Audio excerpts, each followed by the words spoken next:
Wake up! Wake up! Wake up! You're getting comfortable! Comfortability kills dreams! So get up and go get those guys!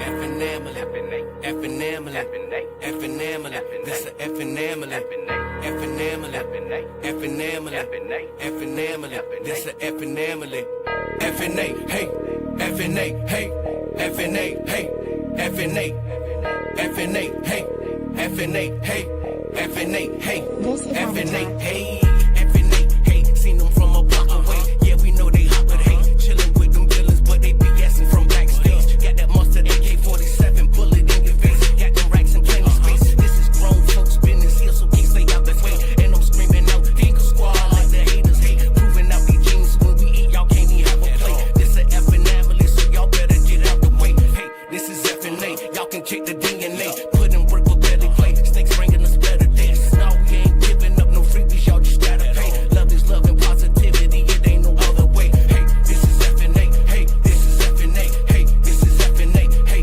this is effing A, hey, this is effing A, hey, this is effing A, hey, this is effing A, hey, this is effing A.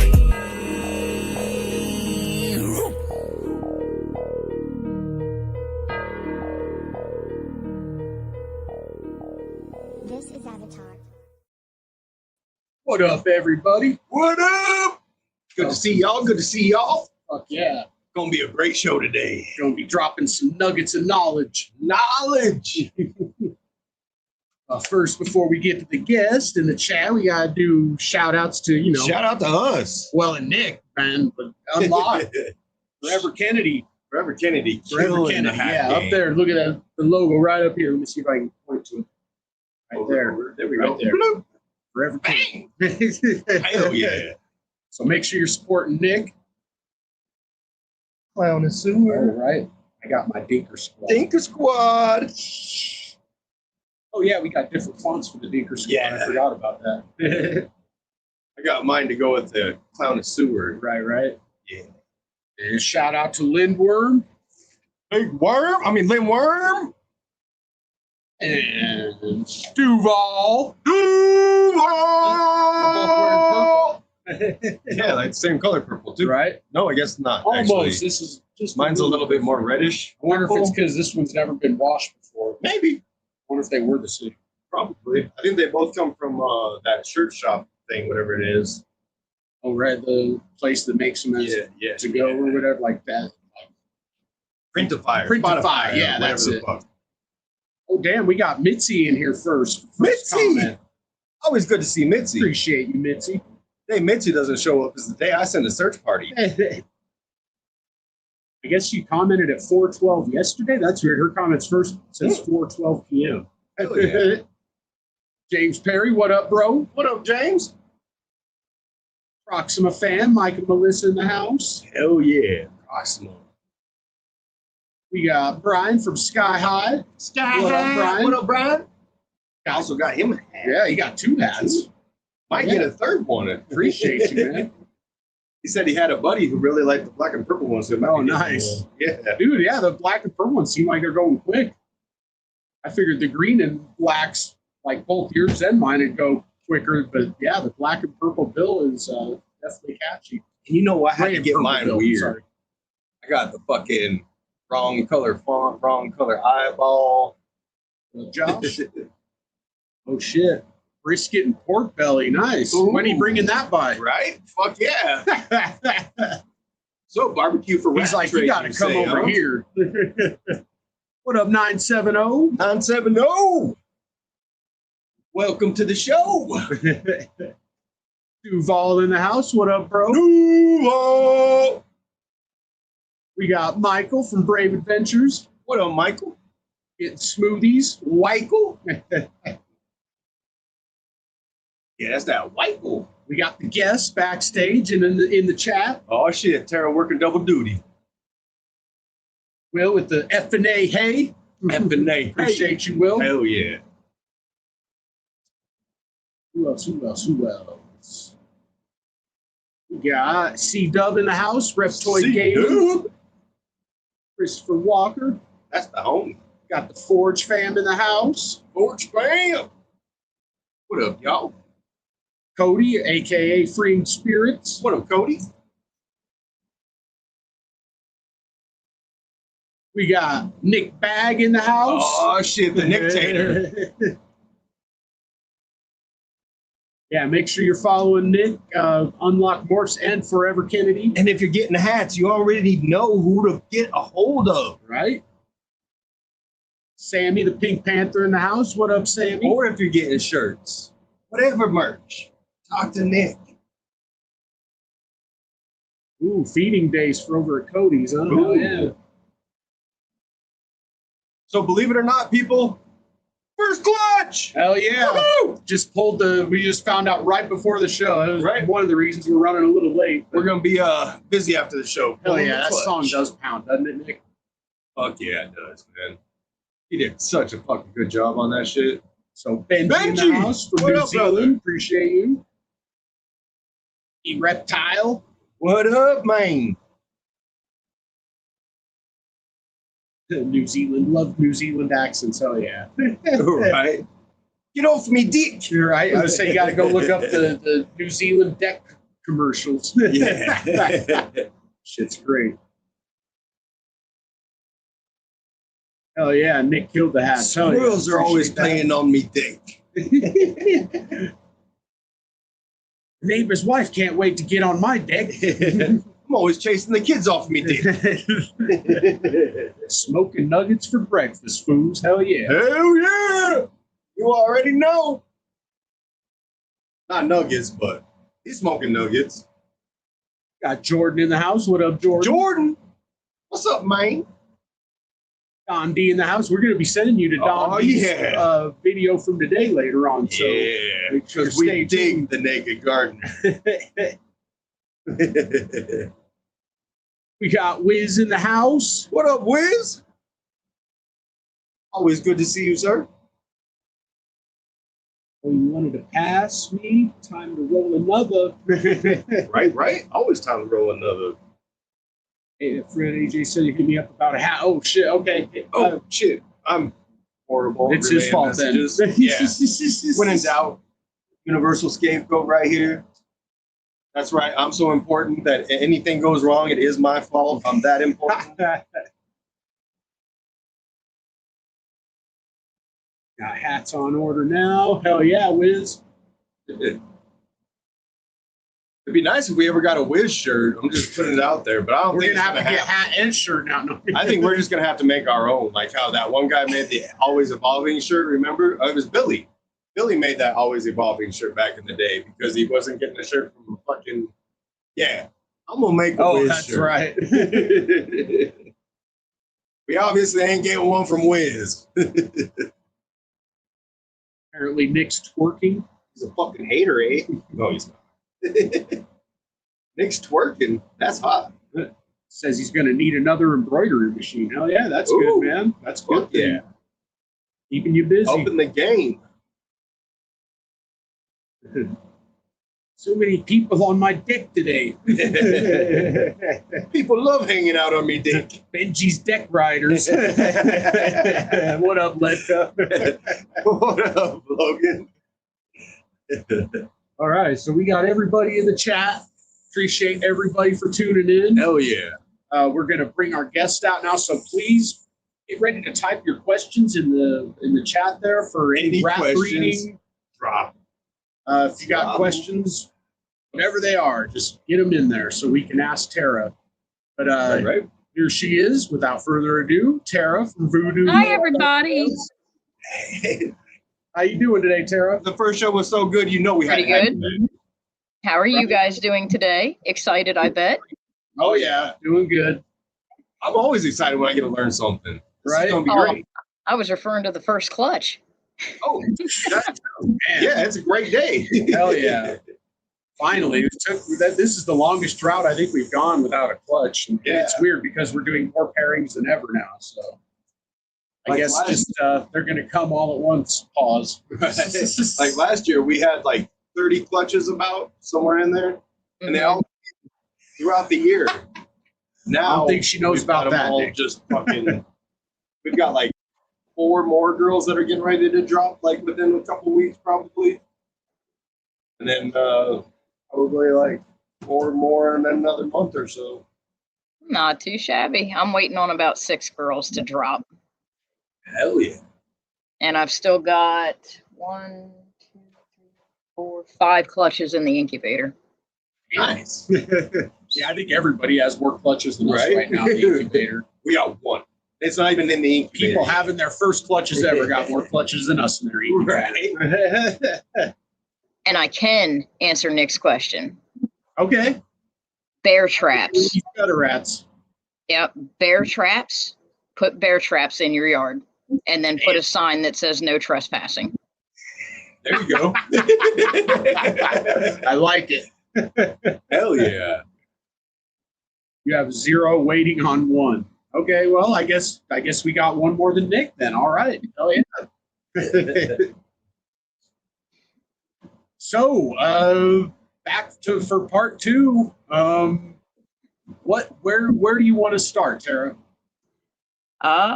We can start anywhere. Actually, here's a good one. Was there anything that you guys forgot to ask last time that you were hoping to ask this time? Ooh, So I've been slowly converting over doing the male colony thing, like you were suggesting. What I'm wondering is I've been swapping out like a male from like, so I'll put a male in with the females, and then the next week when I do cleanings, I'll actually swap that male out with a different one in the colony. So the females are actually seeing 3 different males each time. Do you think that's a good idea? I don't think it can hurt, but I will say the females can see that as an instability. One of the things that we tend to forget, and that's actually something that I did want to talk about today as part of the reproductive issues and litter size issues with rats, is we forget that rats actually undergo a lot of stress. Just like you don't want to stress out your female breeding snakes, you don't really want to stress out your female breeding rats either. Stress can actually cause females to inwardly abort their eggs. And usually when they do that, the eggs that go first are the weaker eggs, which are the females, the really pale coat colors like your blues, your fawns, because they do have, for females, because obviously females, whether people like to admit it or not, are technically considered the weaker sex. In the animal kingdom, it's really not that much different.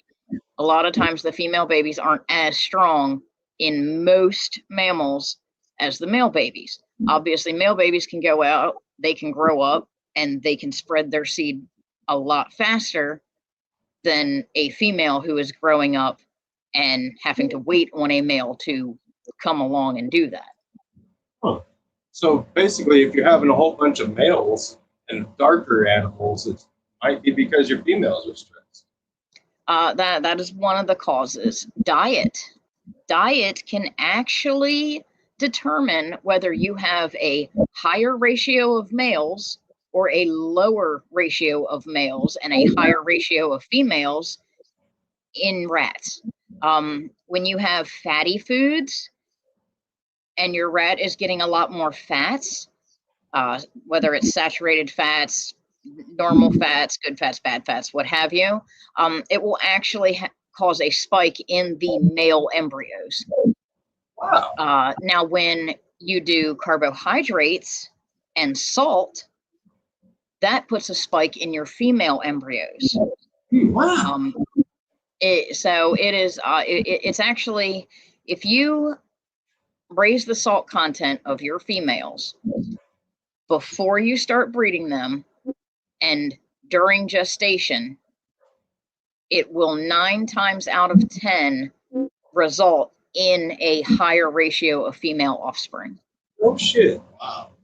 So there is a food link to your ratio of male to female offspring. Huh. So if you're getting pretty balanced numbers, then those obviously the food, the fats are pretty balanced to the carbohydrates. Yes, exactly. And salt content. Okay. Because we do tend to feed things that have salt in them. We just don't realize that the sodium is there. Yeah. So, technically corn does have a certain amount of salt to it. Nuts do have a certain amount of sodium content. It's not large, but for us, it would be minuscule and ineffective. But as for rat, they're a lot smaller and they're consuming an entire nut of, like an entire nut from the peanut. That's actually adding to their carbs or their salts or their fat content. That makes sense. Like sugars and starches are going to go under the carb. Yep. So it is definitely a link to making sure your ratios or telling. You can tell from the ratios if your rats are getting too much salt, if they're getting too many fats, if they're getting way too many carbohydrates. And that'll actually tell you and help you balance out your feeding better as well. Hell yeah. That's a great idea.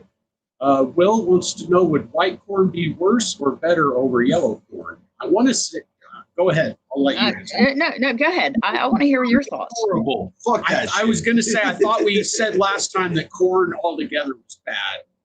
Well, only if it's dried, and it's more of a use it with caution, because of the mold and fungus that can grow on corn and peanuts, but it only affects dried. So if you are giving fresh corn, or if you're boiling up some corn and cutting it off the cob or throwing an entire cob in there, that's not going to be a problem.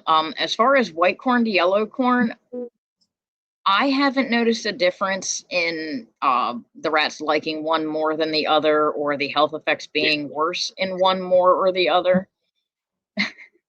We got people taking shots at us in the chat. Sorry. Shots fired! Shots fired! I'm sorry. Go ahead, Tara. Oh, canned kernel corn. I think that's probably, is that okay? So anything canned, because of the process to keep it from going bad, usually there is a lot of sodium.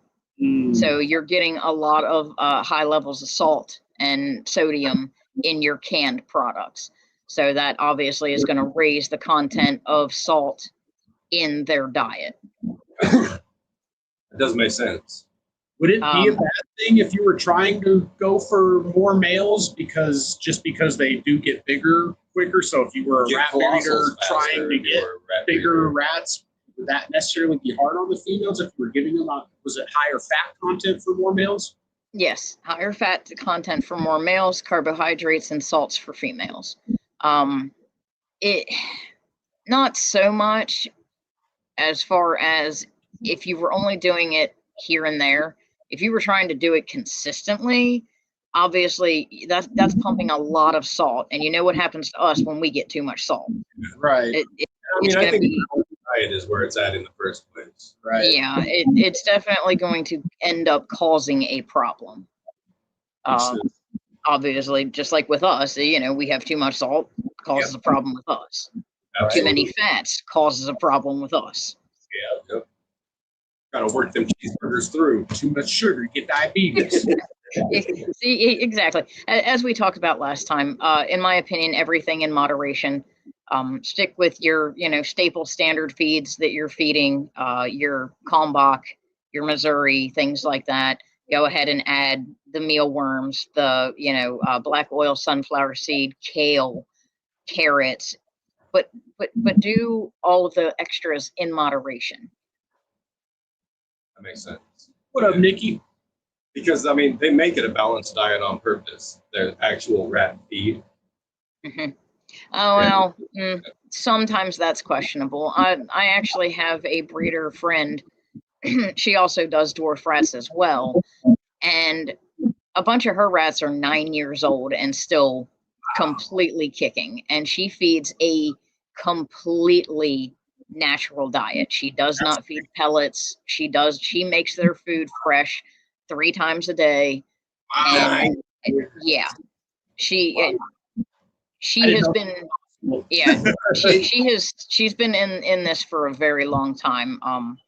But yeah, she has a bunch of rats that are 9 years old. The males are still breeding, and they're 9 years old. So, but again, you answer this one, Tara, and I'll go grab some of the stuff that we're feeding. yep. So for us, I actually feed a mix of, I use Kalmbach and Missouri. I don't use one or the other. I use both. I kind of mix them. So here's an interesting fact. Missouri actually uses more of a vegetable or plant-based protein system. Kalmbach uses an animal-based protein system. Certain coat colors are actually triggered, and coat types are actually triggered via their health if you are feeding them the vegetable versus the animal protein. Okay. So I actually feed a mix of both to kind of keep the protein and the animal protein and the vegetable protein at a level. You know, you want to keep it more leveled, which is why I do it that way. Obviously, most of your standard rats, especially the ones you guys are breeding for feeders, that comes down to what you really want. Do you want your snake eating a rat that is consuming mainly plant-based proteins, or do you want your snake eating a rat that is consuming mainly animal meat-based proteins? Some people, it doesn't matter. They just kind of go to what's ever cheaper. But you do have an option and you can choose. So don't feel like you have to buy this or you have to buy that. You can choose what you put into your rat. It does take a little more research because obviously that's not just out there in the open for everybody to know about. It's definitely not something where they're holding up signs going, hey, pick me because I'm better at this, and pick me because, you know, doing your research is definitely more of what I would say to do. And what was that one, AJ? Tammy said only certain fats are bad for us, like seed oils. Animal fat is just fine for us. I think she's talking more humans, not rats. Yeah. So, and well, I mean, you know, except for wheat. Hell yeah, Benji. if you think about it this way, one of the things that our parents, that is awesome. That is awesome. Yeah. One of the things. Oh, sorry. Go ahead. No, I was just saying we've been doing the spaghetti thing, the pasta thing there. They love it. They absolutely love it. So think of it this way. You remember how growing up they used to do vegetable oil in everything? Yes. Okay, my question is, where are they getting this vegetable oil from? Because how many vegetables do you see actually having oil? Right. Yeah. What are they doing to those vegetables to get vegetable oil? Whereas now you're questioning shit. whereas you fry up a slab of bacon and you can watch the fat melt into the pan. Right. That's crazy. Right. That's a good point. I never even really thought about that. I guess they get it from a canola, whatever the fuck a canola is. Well, see, but canola oil is not the same thing as vegetable oil. Just true. like peanut oil is not the same thing as canola oil or vegetable oil. Haha, made you think for the day. Absolutely. Berries, cucumber shavings, carrot shavings, black oil sunflower seeds, dried soldier fly larvae with Missouri Kalmbach. Damn, your rats are spoiled. They're definitely well taken care of. I was gonna say I feed a lot of that too. Berries are one of my favorite things to feed them because you can, just like with peas, not canned peas, high in salt. You want to go with frozen peas, but when it's hot in the summertime, you can actually put some cold water and they can do the bobbing for peas. They can go bobbing for blueberries. and it's a good way to cool them down and keep them from overheating. When I do shows, so I do Gettysburg, and Gettysburg is 3 times a year. One of their shows is in July. I don't take rats to the July show. Doesn't matter if I have them or not. He said his hate Kalmbach can always eat around it. and that happens. Rats get picky, just like anybody who owns birds or dogs that'll eat around the little vegetables in their, food, they're the fake kibbles and things. Rats are the same way. You kind of have to force them to have no other option but to eat that for a little while, and then start adding the other stuff back in if they're going to be that finicky. But I don't bring rats to Gettysburg because it's just too hot in July. I do it in the spring and I do it in the fall, but I don't do it in the summer because it's just too hot, and I'm not going to subjugate my rats to sweating and panting, and I mean, you just see them miserable looking all day. Yeah. So, but there are tons of ways to definitely cool off. You can freeze. You can do frozen blueberries. So you can go buy the frozen blueberries. Right. And then having them dunk for them and stuff. Then the water is cold and the Yep. But so aside from the Missouri and the Kalmbach, I also feed egg protein. I do scrambled eggs, and I also do whole hard boiled eggs. And then on top of that, I also have, I get Scratch and Peck brand grubs, and they get those. You can buy them. It's actually called a box of grubs or box o grubs, and you can buy them in a box. The box is like that big by like that tall. And then I feed this here mixed in with that. Let me lift it up.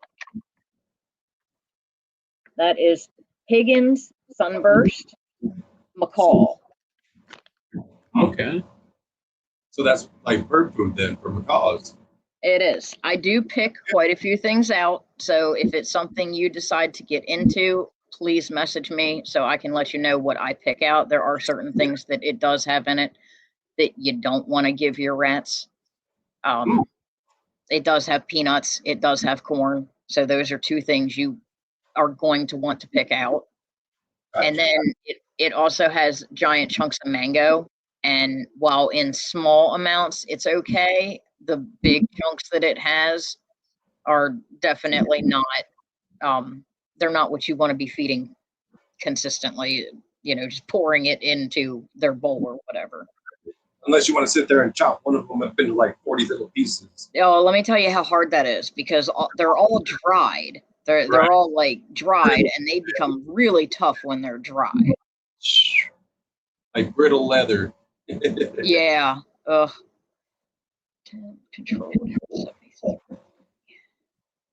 Yeah. That's about where they should be. Sometimes my ASFs will actually like me to open the window and shut off the AC and let it get a little warm. They go nuts over it. If it gets too chilly, I've noticed if it drops down to 70, 69, they're not exactly happy. Now the Norwegians, they love that. They're like, oh yeah, give me that. And the ASFs are like, it's too cold. We're all huddled together right. So I try to keep my rat and ASF around 75 degrees because it kind of is a happy medium for both.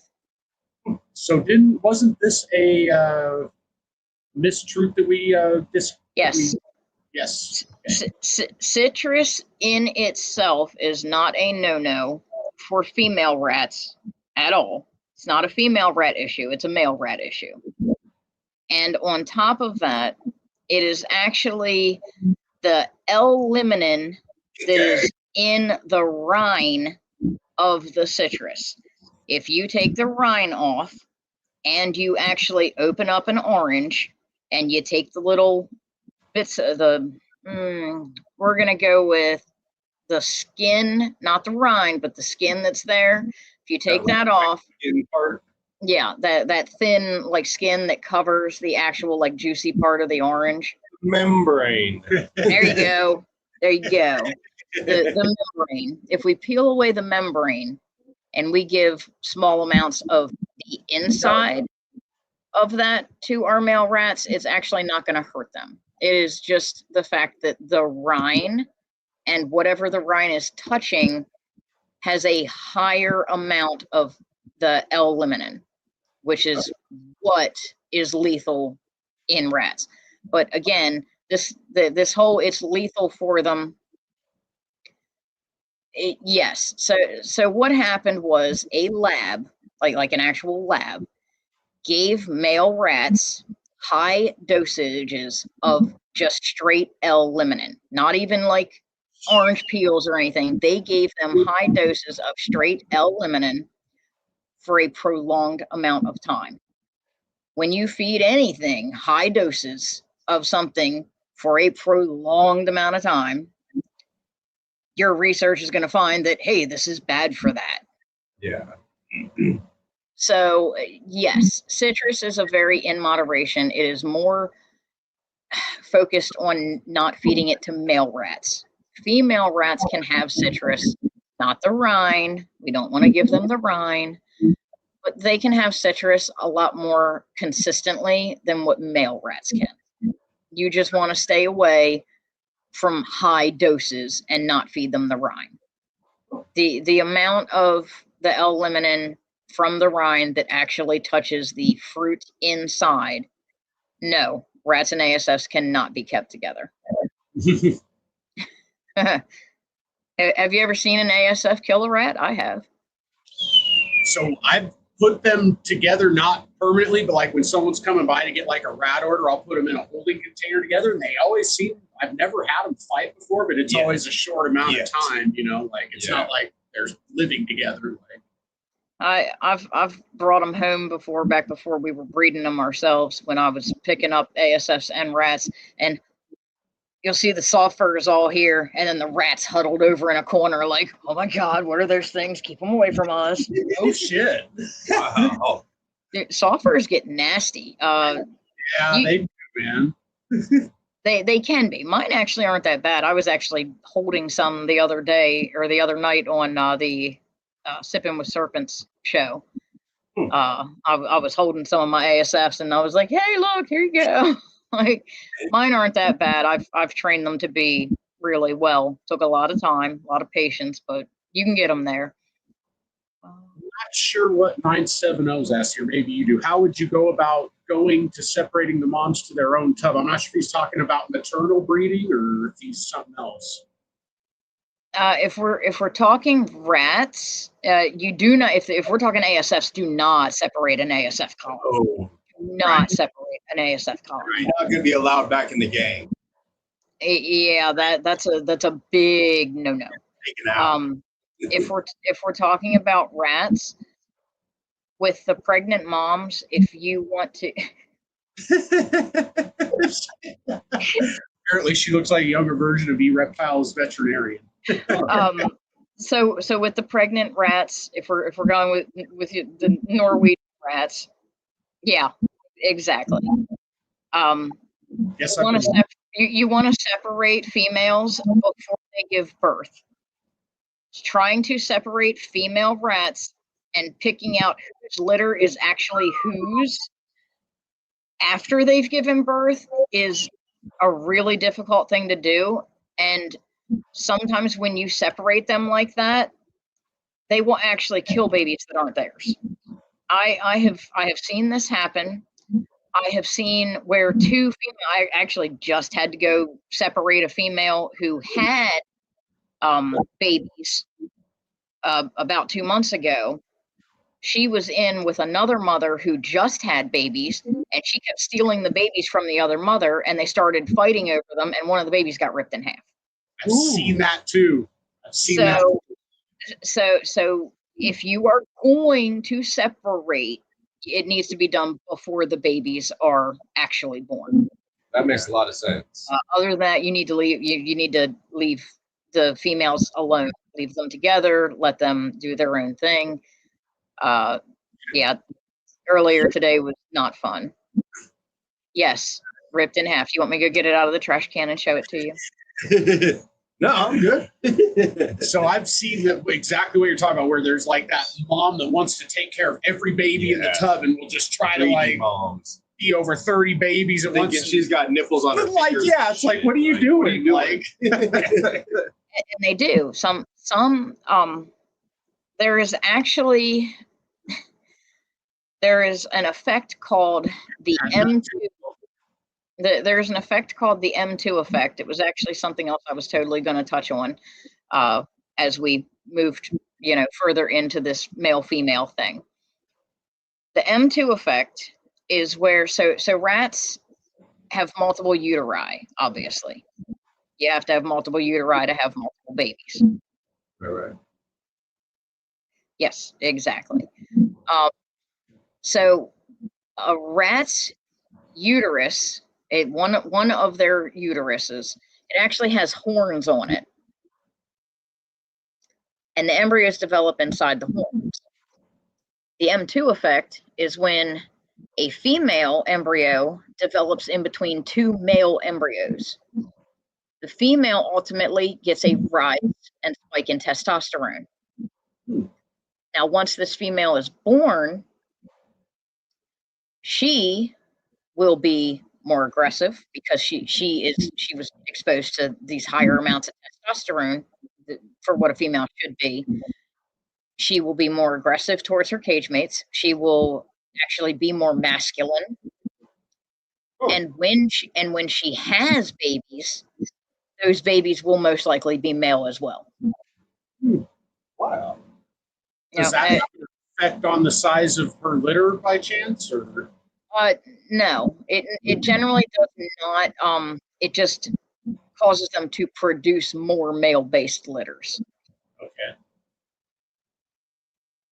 So there are different, things to watch out for, but that will also cause them to be, excuse me, that will also cause them to be more aggressive toward other female rats with babies because they are basically a bully. They have that testosterone in them, making them more masculine. So they're, I can do this. I'm going to do this. This is mine. This is mine. Right. Woman. Like Jim Carrey doing the weightlifter chick. Right. He's all, suckle, baby. Suckle. Exactly. So it's, there are many different things that affect the outcomes of how your rats act, what litter sizes they're going to have, what sex ratio you're going to get. Actually, one of the things that was very interesting, and I was going to bring up, is rat size, like litter size. So it is scientifically proven, not only by scientists, but by rat breeders all over. When you have a higher litter size, it takes the babies longer to develop, longer to mature. They are not as robust, and they are not as nutritionally sound. When you have a smaller litter, now when we're saying big litters, we're talking 13 plus. When we're saying smaller litters, we're talking 6 to 8. When they have smaller litters, the babies develop faster, they are more robust, and they are more nutritionally healthy. They also mature at a quicker rate. So if you're having all these huge litters and you're wondering why your rat babies, as they're growing, aren't breeding as quickly as maybe past rats did, it's because your litter size has probably exceeded where it should be. I know we all want, we were breeding them for our snakes. We're wanting to feed our snakes bigger litters, better litters. In the long run, you're actually hurting your generational colonies by consistently producing these massive litters because you're weakening the immune system of the rat. You're causing them to be less robust, less nutritionally sound. They're not developing at the rate they should be developing at, and they are going to continue to genetically pass that on down the line. Now, you can breed the same line of rats 99 generations before it actually causes like neurological issues and things like that.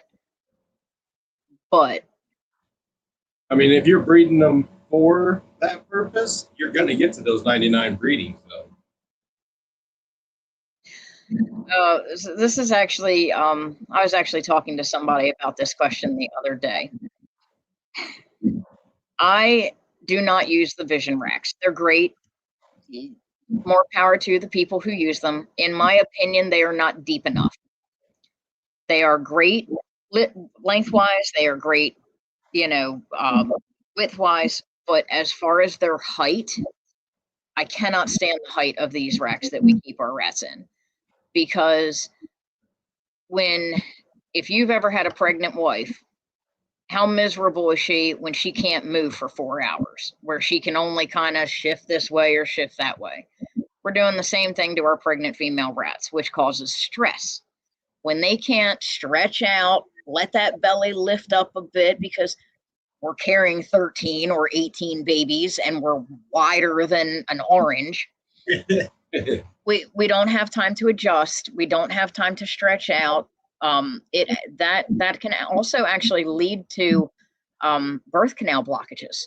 So then you're talking where rats aren't birthing, babies are getting stuck in the birth canal, and then we're losing rats that are pregnant. There is a lot of animosity between pet breeders and feeder breeders about the ability for female rats being bred to stretch out, to be able to move and stand up. And in a short tub, they can't do that.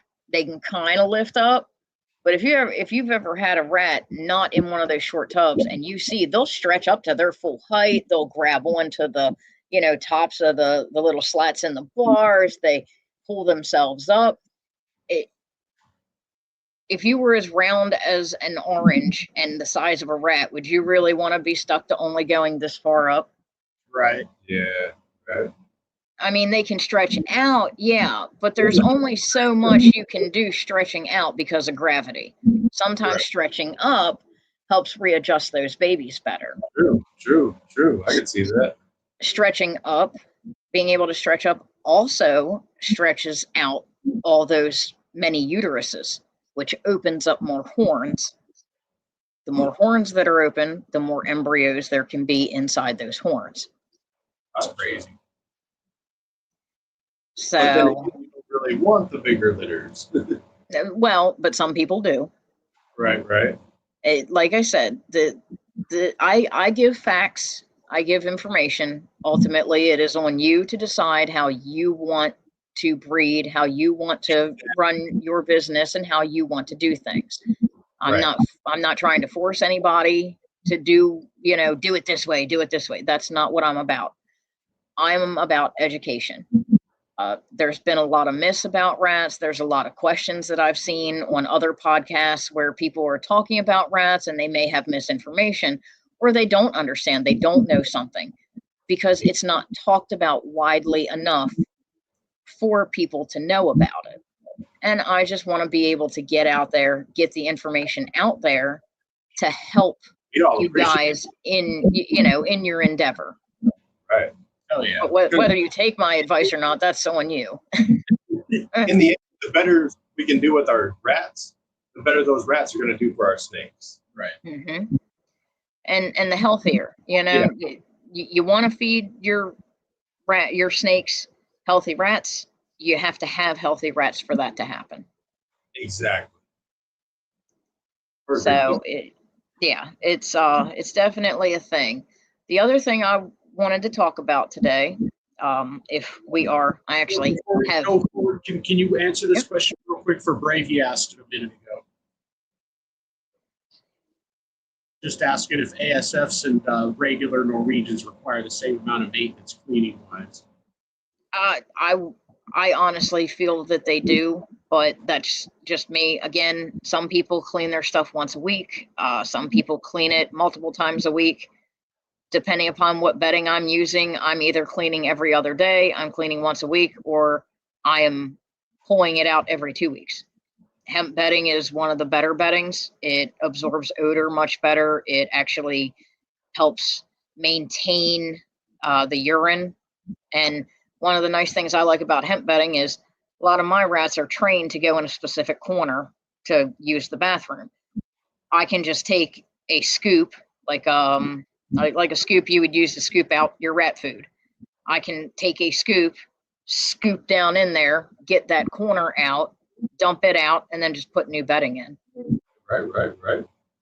So, it just depends on you and the bedding. You're very welcome, Jordan. Yeah, everyone's giving you props and thanks, so definitely appreciate the chat for putting that out there. Yeah, and I always appreciate you guys. When I'm in chat, when I'm, on a live, chat is always amazing to me, and I'm very appreciative for it. Yeah, same.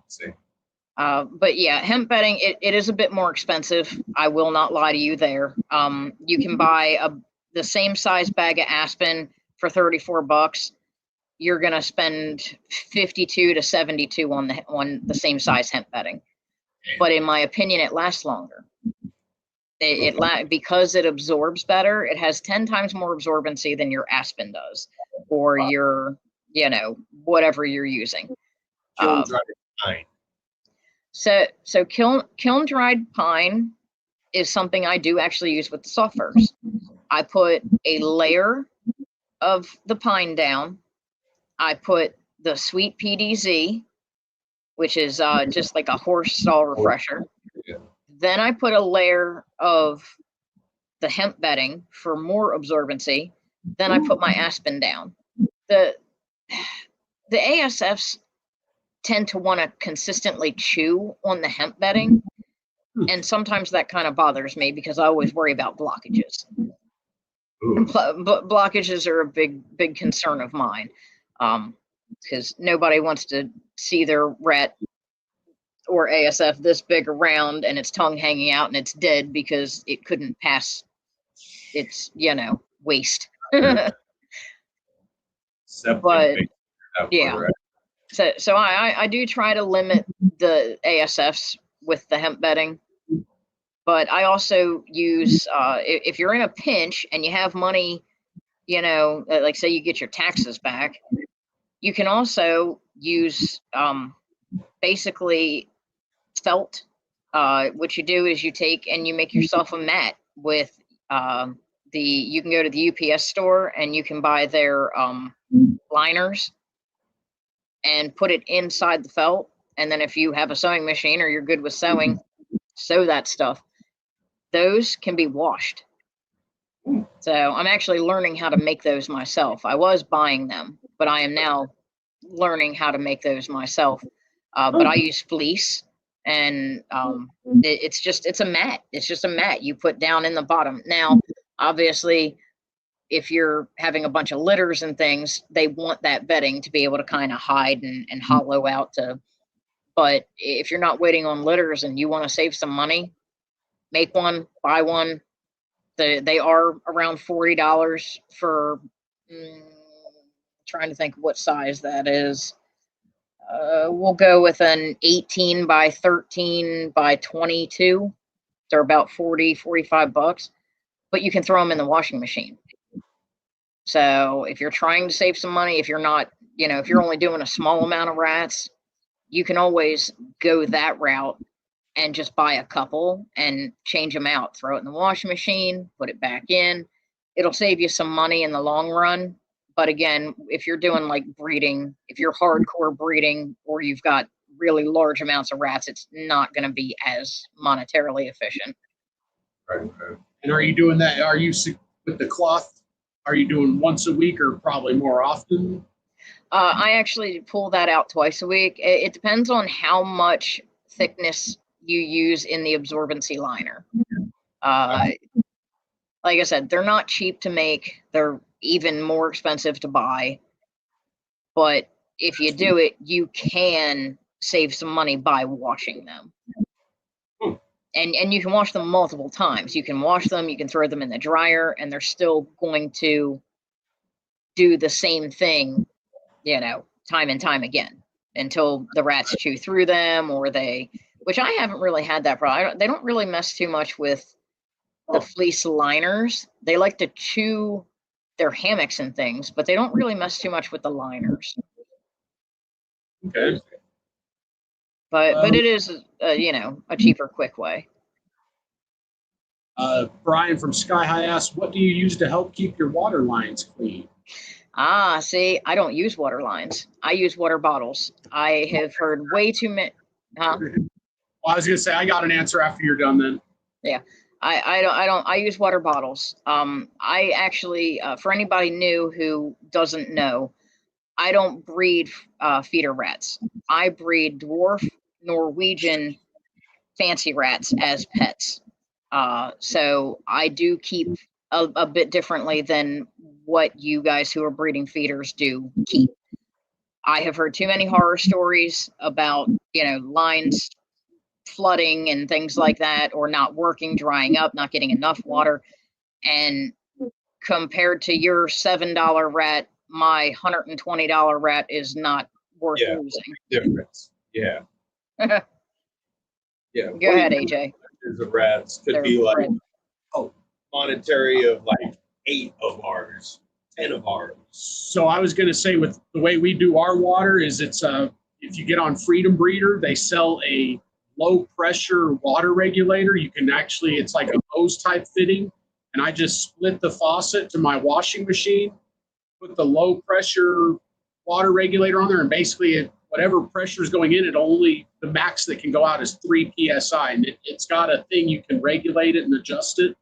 And basically, by hooking your water up to just regular chlorinated water, the regular chlorinated water will keep your lines clear.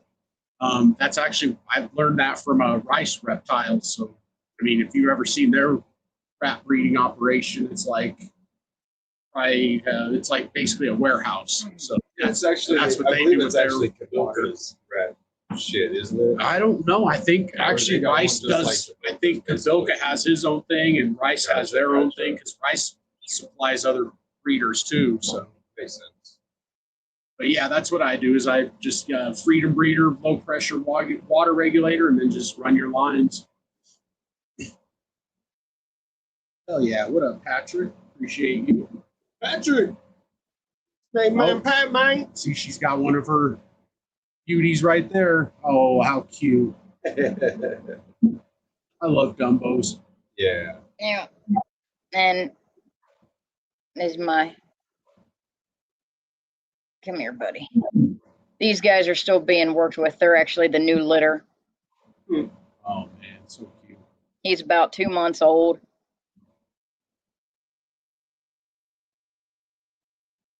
Adorable.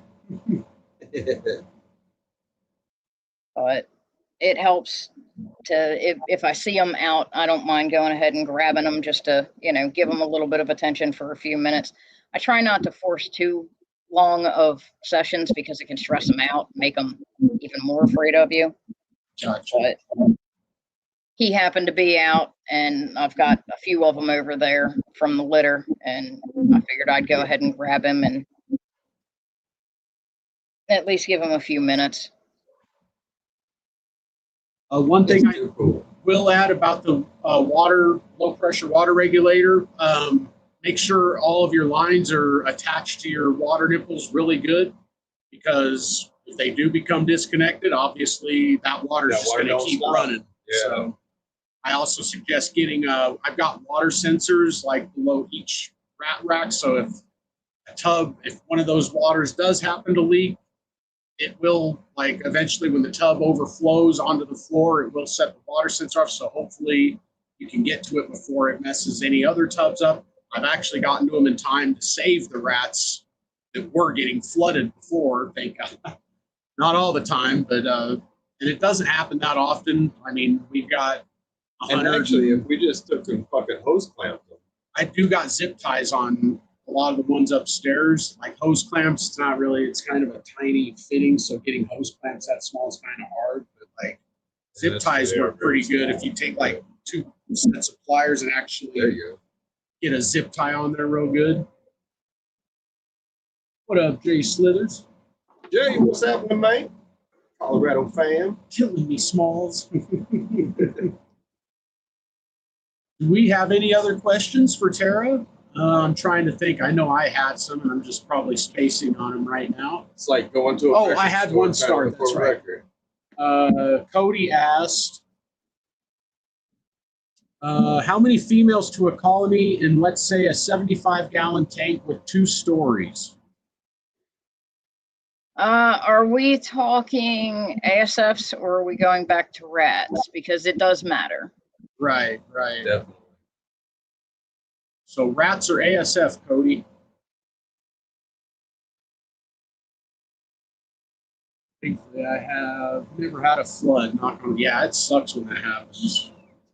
And what we've been real lucky. The last couple we've had have been on the bottom row. So when they flooded, they haven't flooded out the tubs underneath them or whatever. You know, like I've heard of people losing like a whole rack because like the top tub will start flooding, then it'll just flood every tub below it. Like, that's the nice thing about using water bottles, though.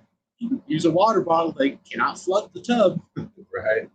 No, but let me tell you, if you use a plastic one that isn't round and the ASF babies decide to climb on the little thing and chew a hole in it, it definitely will flood. It's just not as much because it's not a giant 5-gallon bucket or what have you. Or an endless supply like us. Cody said Norwegians for the 75-gallon 2-tier. So I would like an answer for both. I will say I don't really condone aquariums simply because the ammonia buildup, there's generally not enough airflow. So the ammonia buildup is not only going to be detrimental to your rats or softers who already have very sensitive respiratory systems, it's also going to be killer on you when you go to clean it. Oh, yeah. That's true. I didn't even think about that part. Yeah, that's probably what it was. Reptile just getting used to their new home. Yeah, if you have good airflow, if you have a way to keep air flowing down into and up out of the tank, I would say go for it. Okay, if you've got the airflow, no problem, then you should be fine. That is my biggest concern is the airflow and ammonia buildup. Would hurt them and obviously you. That's a lot of ammonia to build up and then have to stick your head in there or whatnot to reach down to scrape it out. Yeah. Nick's crazy. He says he drinks out of nipples also and almost drowned the other day after chewing the water line. Well, I mean, we know Nick has some issues, but he makes really nice products, so we let it slide. Oh, yeah. We'll let him slide. What up, Val? What's happening, Val? Good You to guys see you, didn't sir. see that episode with Val. Make sure you go back and check that out, man. Yeah. Amazing animal. I hate ammonia. Yeah, ammonia sucks.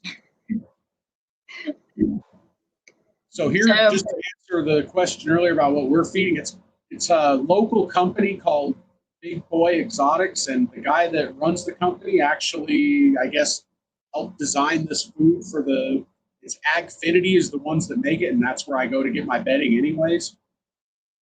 But it's a 23% rat food that he developed, and it seems to be working pretty good. So I'm using that in sunflower seeds and But is it spaghetti. animal protein or plant protein? I don't know, actually. I'll have to ask him. How do we figure that out? Like, It should be in the ingredients on the bag. oh, okay. You should be able to see it on the bag. If not, you would have to go to the actual company who makes it and do you would go to that specific formula and you would have to not just look at the what do they call that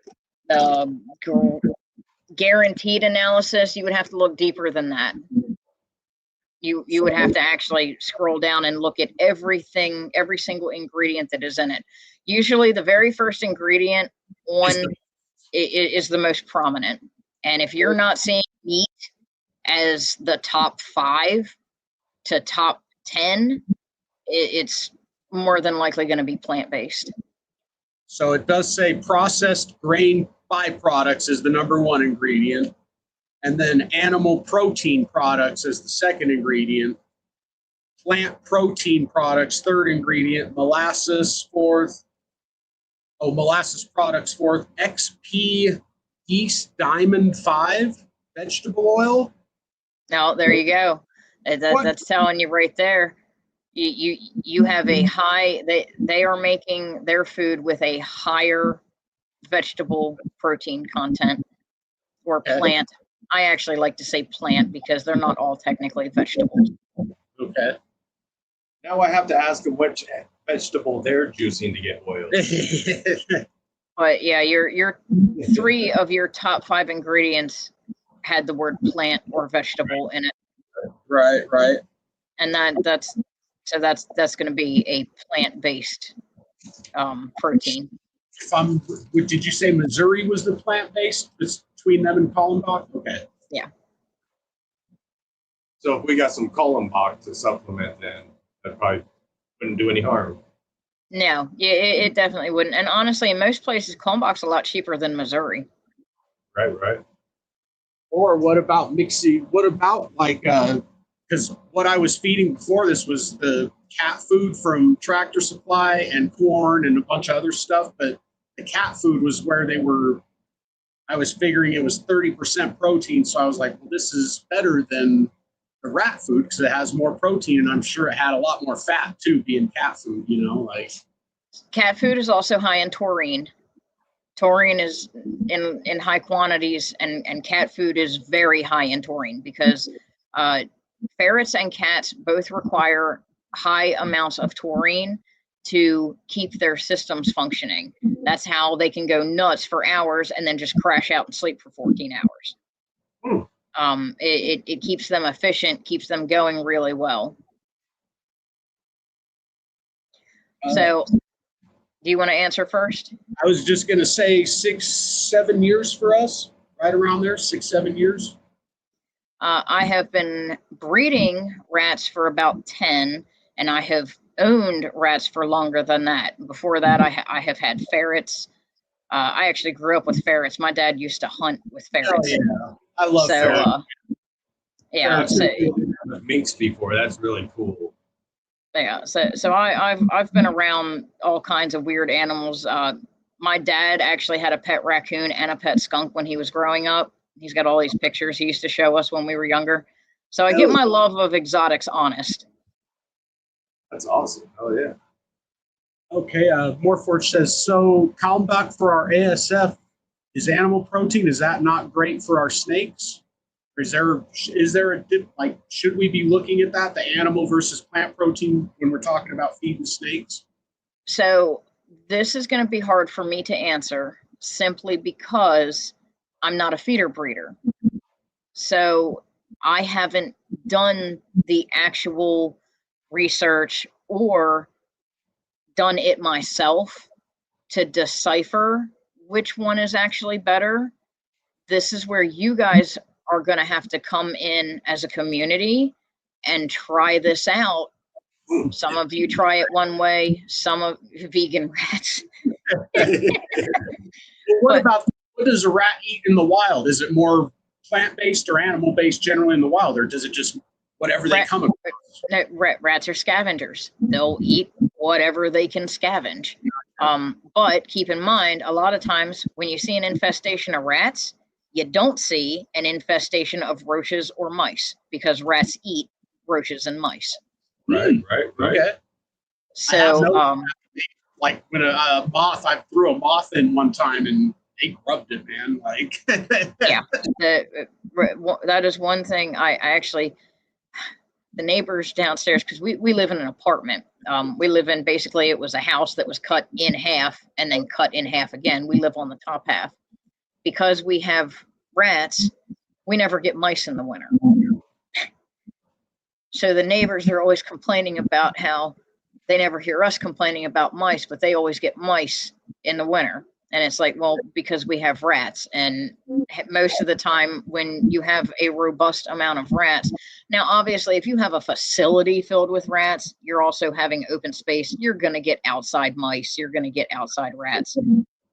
Right. But if you're doing it like in your home, in your garage, you're going to see far less mice and roaches than what your neighbor is seeing. Funny. Makes sense though. So yes, Brian, we did say earlier fruits and veggies are good. In Is there moderation. Veggies we need to say absolutely not. Is there any of that? So Yeah, what is the not list? So raw sweet potatoes are one of the things you don't want to feed.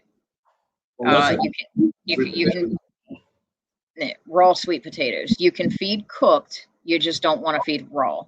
okay. I actually have a list of the do's and don'ts. There is a big list.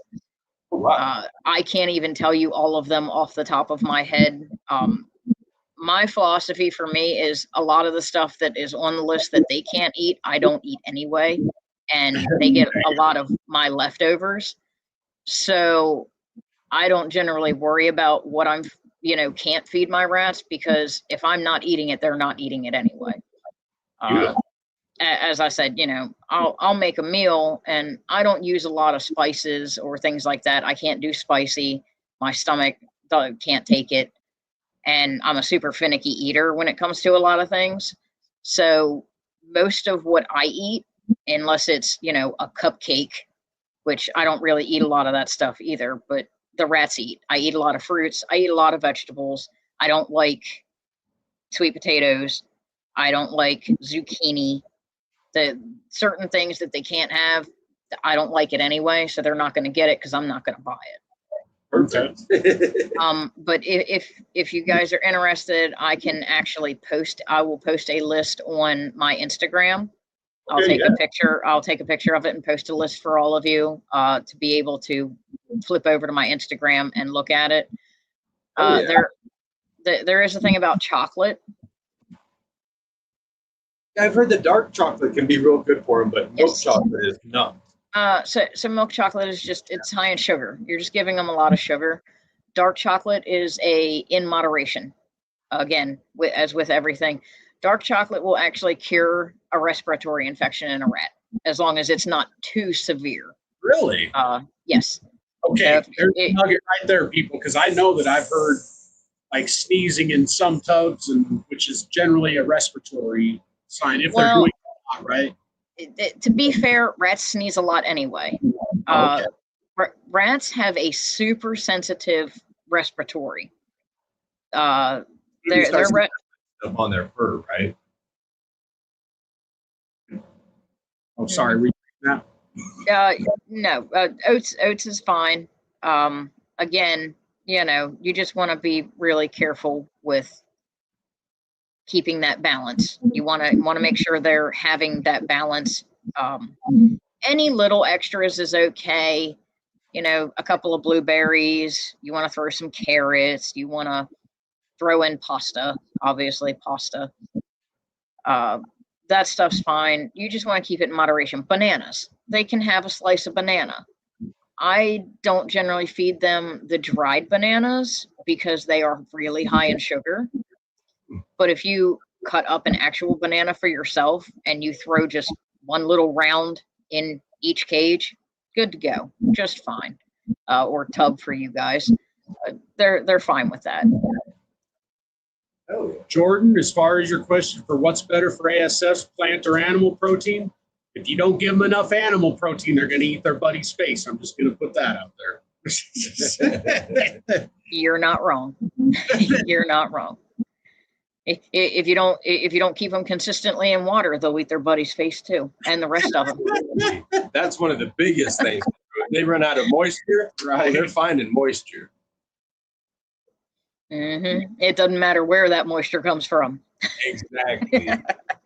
Blood works fine for them. Wild bird feed with mealworms and oats. Hell yeah. No, that works too. Yeah, they love oatmeal. Oh yeah, oatmeal is a big thing for them. Like I said, pasta. They absolutely love pasta. Yeah, lots of And grain. you can get by the way, people, you can get 16-ounce packages of spaghetti on Amazon for like $1 delivered to your door. Yeah. So yeah, anything in the nightshade family is probably not the best idea. Although, yes, I will post that list. Although, do keep in mind, rats do have immunities that we don't have. But again, you want to make sure it's safe before you're throwing it in and feeding it. Yeah. Sorry, I'm kind of looking down. I'm trying to read the comments, and We appreciate we got doing more that. questions coming in here too. This, I'm not sure. Gut loading, mealworms, no nightshades. yes, if you are feeding your, like, say you buy mealworms live and you are gut loading them like you would, that you don't want to feed them anything in the nightshade family. So no plants or vegetables in the nightshade family. Yeah, so no eggplant, no tomatoes, no. You said zucchini earlier. Yeah, you want to be careful with that. Another thing is you want to be careful. Crap. Now it just left me as I was talking about the nightshade plants. I'll for that. I know all about forgetting. Brain fart. So no Taco Tuesday for rats. I mean, yeah, the lettuce is fine. The cheese is. I'd be careful with the cheese. Some cheeses rats actually can't have. That's another misconception is, rats eat cheese. Well, there's actually a lot of cheeses that they shouldn't eat because it can make them sick. Okay. So, like queso. Let's not feed our rats queso. What about apple cider vinegar in their water? Drops. You don't want to like pour a whole bottle, or if you're doing it in we'll call it a 10-gallon bucket, you're probably going to want to only do like a cup. Okay. You definitely don't want to overdo it. Vinegar is very acidic. And high acidity, yes, it will help with the ammonia smell, but it can also tear up their esophagus. Makes sense. And shout out to Bosa, by the way. I saw you put in the comments that his little girl just got a ferret. So congrats on that. Yay! Oh, that is so awesome. I love ferrets. Can't have one any longer. My husband's not a ferret fan, but I'm a fan. I just wish they lived longer. They don't live that long. no, they don't. Well, and a lot of that has to do. They live longer if you don't fix them, right, or descent them. Okay. Did not know that. Yeah, they get bigger too. They actually get much bigger if you don't fix them or descent them. Pretty kind of, huh, Mike? Or sorry, you reptile. So obviously, wild rats are a bit different. Wild rats don't tend to live as long as what we are trying to keep these guys going. A wild rat's lifespan is, there's a lot of predators out there, including us. Right. And just because we're eating them doesn't mean we ain't killing them. Yeah. Still a predator. So what about chlorine tablets for purifying water for people? Are those okay for rats? I don't know, because everything in where we live, our tap water is absolutely horrid. I mean, I wouldn't drink it. So I'm sure as hell not going to make my rats, my snakes, or my dog drink it. Gotcha. They have actually posted studies in our area of how contaminated and how bad the water is. So we actually buy spring water. So I can't help you there. But I will say a little bit of chlorine isn't going to hurt them. It's not going to hurt your rats. I mean, you got to keep in mind, water does have minerals in it, and the minerals are good for them. With us, since we do spring water, I also use a mineral block in each of, I tie a mineral block to the top of each of my tubs for my breeder females, and then to the cages for the rest of them. Just like So one of that- those ones, right? You know, one of those big round blocks that has the hole in it, looks like a wheel, has the hole in it that you buy at like the pet store. Right. I always get mineral block for them. I work at a pet food and supply warehouse. Oh, So every now and again, we'll get the really big ones for the cows and like horses and stuff in, and they'll break. So I'll just accidentally drop one of those every once in a while. no, not me. I don't handle that. I'm actually on a weight restriction. I have pins in my shoulder and screws from an injury at another warehouse years ago. I've been in warehouse work for 23 years. So my body's a little banged up, but every now and again they'll come off the truck and they'll fall and break and things like that, and they put them over in the damaged area, and we just donate that. Anything that's over in the damaged area, we just donate to local rescues, people, and they'll actually let us pick things off of it too. Once it's actually officially, put in, the damages and they've received, the compensation and all. But I'll take big chunks of that to break off and bring it home, and then take a hammer and chip off pieces and just toss it in there if I, then I don't have to go out and buy them. Right, exactly. Oh, that's super handy. Yeah, exactly. If you're concerned about the chlorine, you can't just let the water sit and the chlorine does dissipate. Mm-hmm. Yeah. But like I was saying earlier, we actually find that the little bit of chlorine that's in tap water helps keep our lines clean. So that's actually, we just got it hooked directly to our water line. I mean, we do have good water. We are in Colorado, and we do have, I do drink from the faucet like it is good water. Yeah. Like Now- current, go ahead. Right? You go like 30, 40 miles away, and their water was catching on fire like a few years back. So I Right. wouldn't do it with that water. And like whenever I was growing up, I lived in Brighton, and on the water bill they used to say not for consumption of babies. Yeah, like what the fuck? Yeah, Like, right. They everybody- salted our roads so hardcore around here over the winter that our water from the taps still tastes like salt, Damn, like in summer. gross. Yeah, the problem with Brighton was all agriculture, so it's like lots of chemicals and shit in the water. There. Oh, probably close that. Letting stuff just hang open. Mm-mm. So the rats are over here going nuts because I opened up that bag of macaw to stretch it out to show everybody, and they can smell it. We heard tree bag, where's that? Yeah. So now they're sitting over here like on the thing going. Streets. So, She close gets her that up. water. Yeah. But like Tara said, though, you want to, if you are giving them just like strictly filtered or bottled water, you do need to try to give them some kind of mineral supplement, because there are minerals that get filtered out with that. So.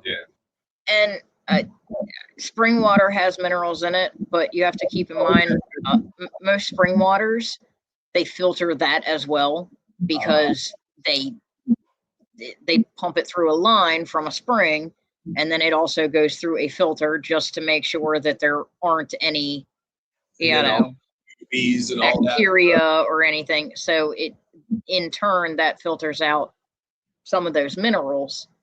Yeah. So it, even if it says, it's got minerals in it, it definitely doesn't have anywhere near the amount of minerals that it had right from the spring. Right. It's dead water. Yeah, pretty much. So something I did want to talk about is megacolon. It is a genetic disease in certain colored rats. And I want people to be aware of it, just to make sure that you're not continuing to breed it in your genetics and then your rats are dying off young. If you have a high white rat, So a rat that is high in white color, say it's just got a little splotch of color right here and nothing else. They are genetically prone to what is called megacolon. Megacolon is a paralytic in the intestinal tract. Basically, the nerves of your intestinal tract become paralyzed and they don't push the feces through.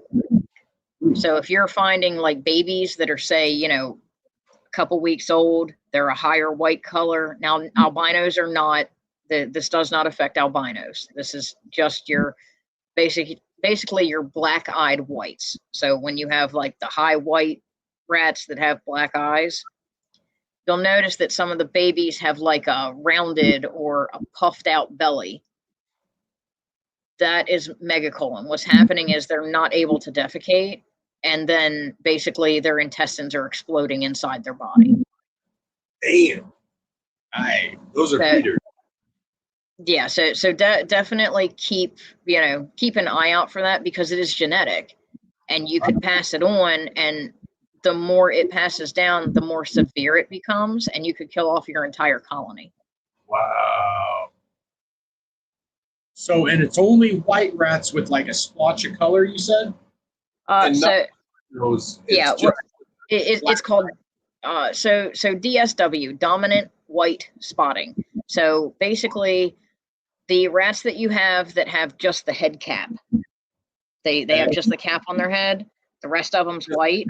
Face or something. Yeah, but blazes, down unders are also, so that would be a rat where there's pattern on the belly that matches the pattern on the back. So most rats, if you look at most rats, they're one solid color on the bottom. Either they're all white on the bottom, or they have the same coat, complete coat color on the bottom that they have on the top. Say if it's blue, they have a blue belly with a, blue or black belly with a, when they have the actual pattern on the belly that they have on the back, they are also a dominant white spotting, and they are definitely, and megacolon is lethal. It does not, it can develop as soon as they are born. It can develop months later.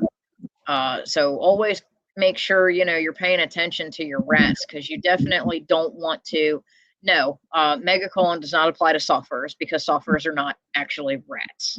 They're not Norwegian rats. This is more of a Norwegian rat, and it has a lot to do with us and labs breeding for specific colors, breeding away from the wild. It is actually genetic amongst specific colors that you wouldn't normally find in the wild. Huh. So, in other words, if you're gonna feed pinkies and stuff, feed the high white ones first. Now, how do you know a pinky that is pink is going to be high white? All right, so fuzzies. You got fuzzies. I didn't even catch that good one. Yeah, right? No, that is perfect, though. I love somebody just asked me my coat color. It's black. Perfect. My coat color is also black. You buy them already thawed? I'm just kidding. Pretty thawed. He said I buy frozen thawed pinkies, so I was like, you buy them already thawed? Oh yeah. Right. Instead of just frozen. I know, well, I'm just kidding. and obviously when you buy them, not everybody's going to divulge what they are feeding those animals before they are euthanizing them and freezing them. So it's a lot harder to tell what you're getting into your system. Go ahead. How many times have they been frozen refroze? Yeah, that too. Ugh. Also, frozen actually loses its nutrients over time. So the longer they have sat in that freezer before they came to you, and then the longer they sit in their freezer or your freezer, the less nutritious they are for your snake. Very true. I mean, I get it. Some people can't feed live, or they, just won't do it because of whatever. It is what it is. But They live out in the middle of nowhere where they'd have to travel X amount just to get to where they can find a live rat. Timu feeders. So like being able to just order them to their door, that's pretty convenient. Well, and you also get people who don't have the heart to feed live. It does happen. With me, the way I look at it is I enjoy a hamburger every now and again. I'm not going to deny the snakes their hamburger because I get asked that often, actually, especially at like expos and stuff. People are like, well, you breed snakes and you breed rats. You don't have a problem feeding them to your snakes? Well, I don't feed the rats. I breed to my snakes. I love my snakes, but I'm not giving them $120 to a $500 meal. That's just not happening. Like we have soft furs, but we outsource our rats and we do feed live. And no, it does not bother me. The snakes have to eat. I have to eat. The rats have to eat. Everybody has to eat. And I mean, you could sell one litter of rats and you could have enough money to feed your entire colony of snakes. Yeah, we spend $800 a month feeding our snakes. Oh, so is all we do, like Wendy's, fresh, never frozen. Yeah. Yeah. Well, here's my other argument. Just personally, my argument. You buy it frozen, and say you're a person who has a pet snake, which means you're more than likely going to Petco to buy that frozen rat. Now you just went and spent $17 per se on a frozen rat. You get it home, you thaw it out, your snake doesn't eat it. You're out $17. Yeah. I bring home a live rat, I throw it to a snake, the snake doesn't eat it. I have options.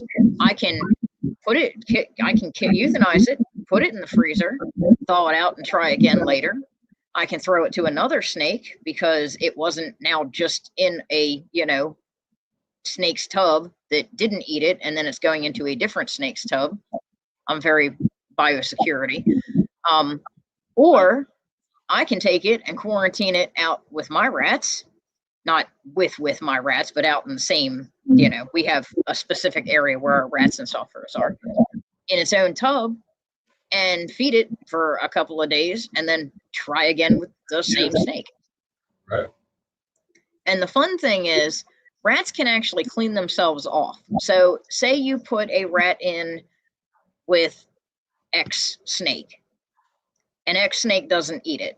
You can actually take that rat, let it sit for 48 hours, make sure you give it food and water and all, and it will clean any germs, bacteria, anything off of itself, which means you can then turn around and feed it to Y snake 2 days later. Hell yeah. So yes, reptile, this definitely can be a thing. He's asking, is it possible for a big ball python to not want a rat, but instead want a mouse? It took several live mice, but won't take the live rats. Yes. Some can get stuck on mice too. Some, yeah. For a while. Sometimes you can get them off.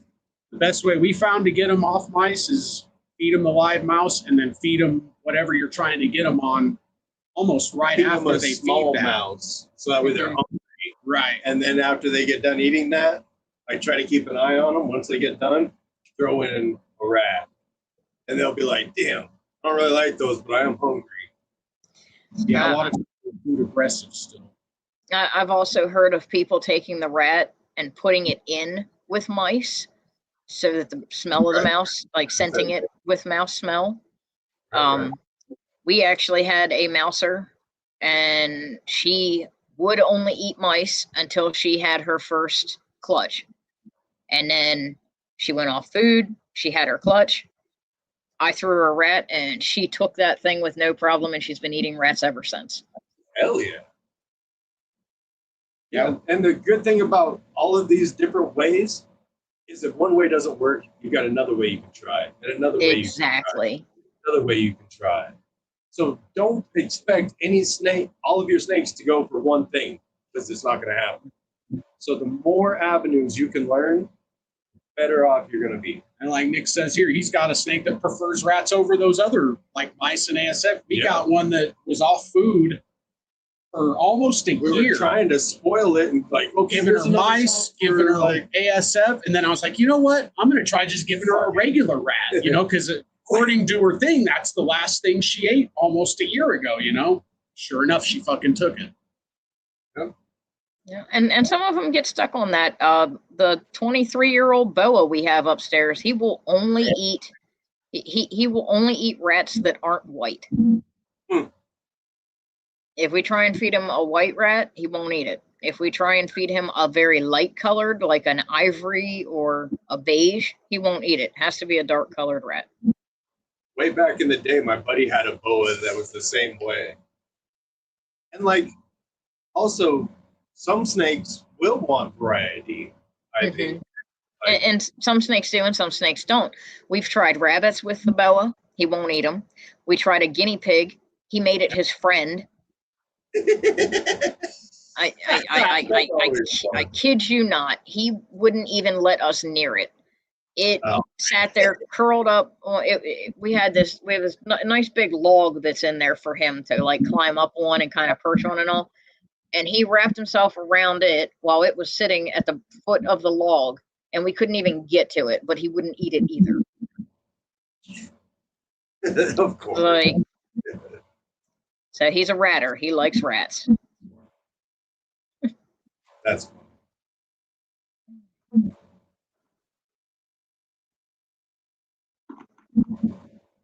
Yeah, I used to pay attention to stuff like ID Reptile, like what color rat I was feeding the snakes and if they preferred a certain color rat, but it's just what we have now. It's too hard to keep track of that kind of stuff. Yeah, if you got over 20 snakes and you're able to do that. Oh, so my blood's eating anything. Yeah, man, those things. Yeah. The carpet, we have a carpet, and he eats anything, even my finger from time to time. Nick says has an albino male that only likes red-eyed ASF. Huh. Wow. That's an extremely big Right. snake. I don't think it would be thriving in the wild. You're not alone, Jamie. I don't like mice either. I'm dying right now because I actually had to buy a few mice to supplement my soft fur babies. Aren't quite out of the pinky stage, so they're not big enough to give my hatchlings yet. So I had to actually supplement with some hopper mice this week, and that. Yeah, the only time that we ever feed mice actually is like small hatchlings that need like a mouse hopper to get started, or we'll offer a mouse if they're turning everything else down, like Norwegians and ASF. But we try not to feed mice for the most part. Right. It does seem like they're more apt to get stuck on mice than anything, I think. And if they get stuck, like to me, it's okay if a male is a mouser and stuck on mice because it's like males don't need to eat that much anyway. But you're trying to get a female to build follicles, like you got to hope she's willing to take like 10 of those mice a week or something, you know. Yeah, mice do stink. and I've actually heard that snakes who eat nothing but mice consistently don't live as long. Interesting. Yeah, the smell of mice is definitely potent. Like, and then the opposite side, I feel like ASFs are. Someone asked earlier about cleaning difference between rats and ASF. I clean our rats and mice once a week, and I clean our ASFs every 2 weeks because they go like in a spot, and that's it. Like the rest of their bedding stays fine. Well, and that's why I like my hemp, because I can just get in there and scoop that right out, toss it away, refill that spot, and they go right back to it. Right. I always hear my mice fighting more with each other than my ASFs too. Well, that's because mice just hate each other in general. That's what it seems like. Fuck mice. What's funny is like when I'm like, because we sell rats, you know, to people. So like when they'll give me their order, I'll get it ready, you know, and then they'll just be sitting there in the living room waiting. And like if I have a tub that's just full of just mice, you'll hear them just going nuts fighting and just squeak, squeak, squeak, squeak, squeak. You put mice in with regular rats or mice in with ASF, the tub's quiet. And they just like, and I think it's just like a temporary thing. I'm sure if I left them there, if it was hours, it'd get crazy. But I think they're just all shocked, just intimidated, being in with different shit. They're just like, "What's going on?" Like, oh shit, maybe I better not talk so much shit. This thing's a lot bigger than I am. I can't remember who it is, but I actually just saw not that long ago. I want to say a month or so ago, maybe 2. There was somebody who's trying to actually crossbreed like ASFs and mice. We tried, like, What was it? we had one female mouse that crawled into the ASF's once. Somehow she just ended up in there one day. So we kept her in there because she was doing fine. Like, she never got knocked up or anything. Yeah, and then I did try to intentionally put, it was a male ASFs with female mice, and nothing ever happened. They all got along. None of them killed each other or anything. They just, every time I'd go clean them or anything, they'd all just be huddled up together underneath the hide or whatever, hanging out. But they never knocked them up or anything. I've heard of other people saying that they did do it, though. Yeah, I thought Juan from Windy City said he had successfully done it. So I actually have an interesting thing for you. I had a couple years back, I actually had one of my female rats. I'm not sure what happened, but she passed not long after having her litter. I don't know if she had maybe one that she didn't pass and it, caused her. So I had these babies. I did not have any other mothers who were weaning at the time. So I threw them in with the soft furs. I pulled all the babies out, separated out the, males and females into their thing, cleaned everything out, kind of rubbed them. I put them back in. They took care of those dwarf rat babies up until those babies were 3 weeks old. Then they started trying to kill them, so I moved them out. So I learned that as long as they're still in that pink and fuzzy stage, the soft furs will actually take care of them. But once they hit that more like wean, I'm becoming a wean stage, they'll actually start killing them. Like, wait a minute, you don't look like me. We're waiting for you to leave, Nick, and then we're going to race. I mean, you guys can start races at any time you want. I was thinking that we were going to go ahead and get that started. If you guys got any more questions for Tara, are you going to hang out here, Tara? Or? Oh, yeah, I'll hang out. I've also heard people that have ASFs take the babies from the ASF and give them to rat moms, and the rat moms will fucking feed them stuff, and that their milk will actually make them grow faster than the ASF's milk. Mm-hmm. Yeah, so it's actually kind of neat. Rodents, not mice.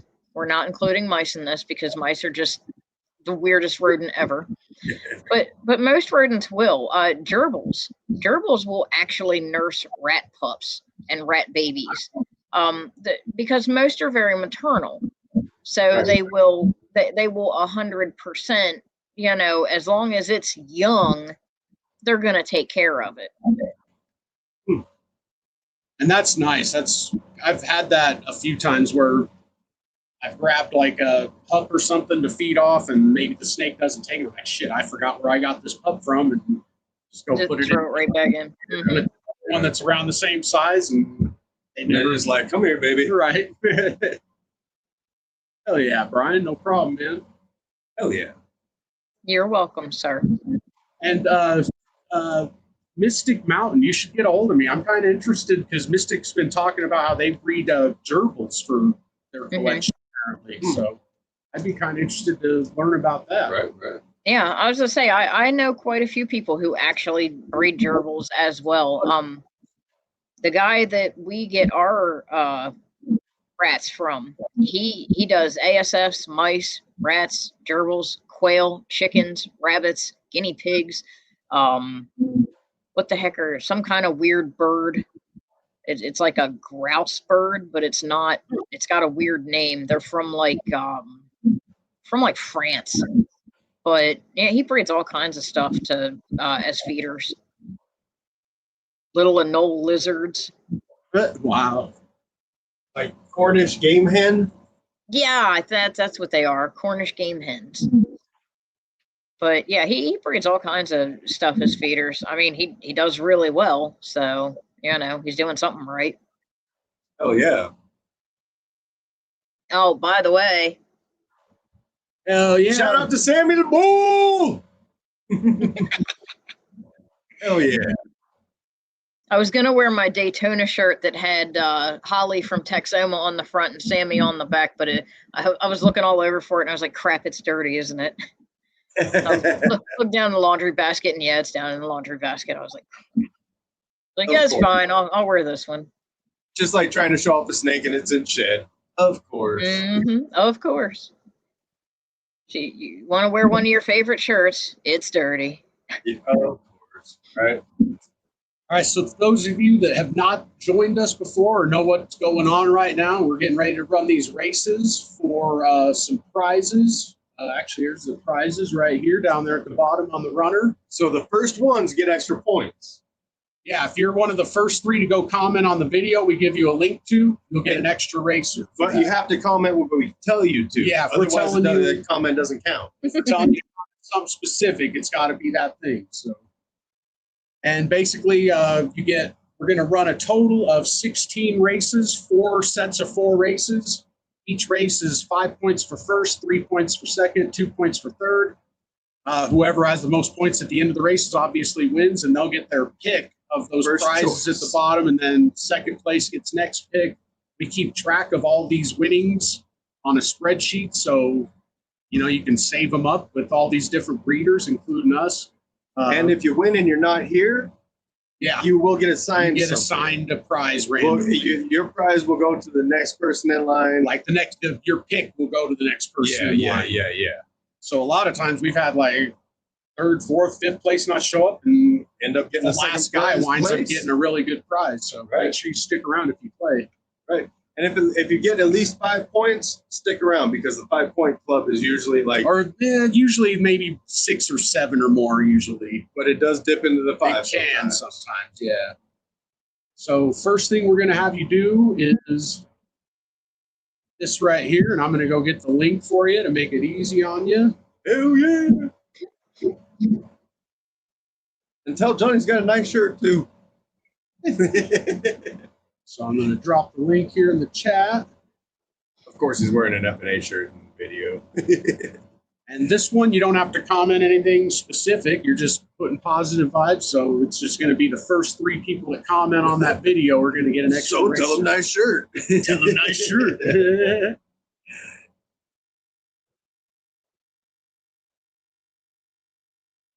And basically the races, they're all just randomly controlled. You'll see. You'll be like, We don't know who's going to win. We have no way of rigging it, even though people are going to say it's rigged. First time you watch, you're gonna be like, "This is stupid," and then you'll start yelling at your TV and getting into it. Oh, wait till you see what I posted. All right, so extra racers are going to Robinson, Dominic from Haynes Gang, and Bigfoot Balls. You guys were the first yeah. 3 to comment. Boom, bang, bing. I'm trying to play. We'll see how long my phone actually lasts before it dies. You're a guest. You're actually getting Yeah, your name in anyway. I'm going to throw your name in there 4 times anyways. But yeah, if you want to keep playing them with alone and see if you can get those like first ones, Right, I'll first throw comments. extras in for you Right. if you get in there first. Oh, actually, Robinson. there's a time delay, so you're gonna have an advantage. For everybody else, you didn't hear that. Oh, I was gonna say I don't know about that though, because I jumped in as soon as you said to go where to go, and I still saw Duns before I even was able to type done. So we shall see. We shall see. Right. Yeah, right. Nick missed that extra racer by 1 spot. Sorry, Nick. Oh man. Unlucky reptile reptoid.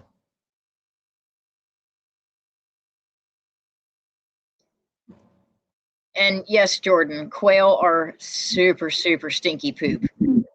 Ooh. Or quail equal super, super stinky poop. Oh, and I had a question about the quail for those that have fed quail. Have you noticed, is a quail or mice, is either one of those like more addictive for the snake or harder to get them off of one or the other?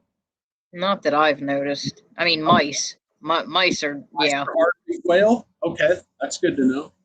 Mice are just a pain in my opinion, but We have a friend that can get us quail now, so fuck, man, that might be definitely downsizing our mountain mice Like they said, operation. it's gonna stink like a motherfucker. yes.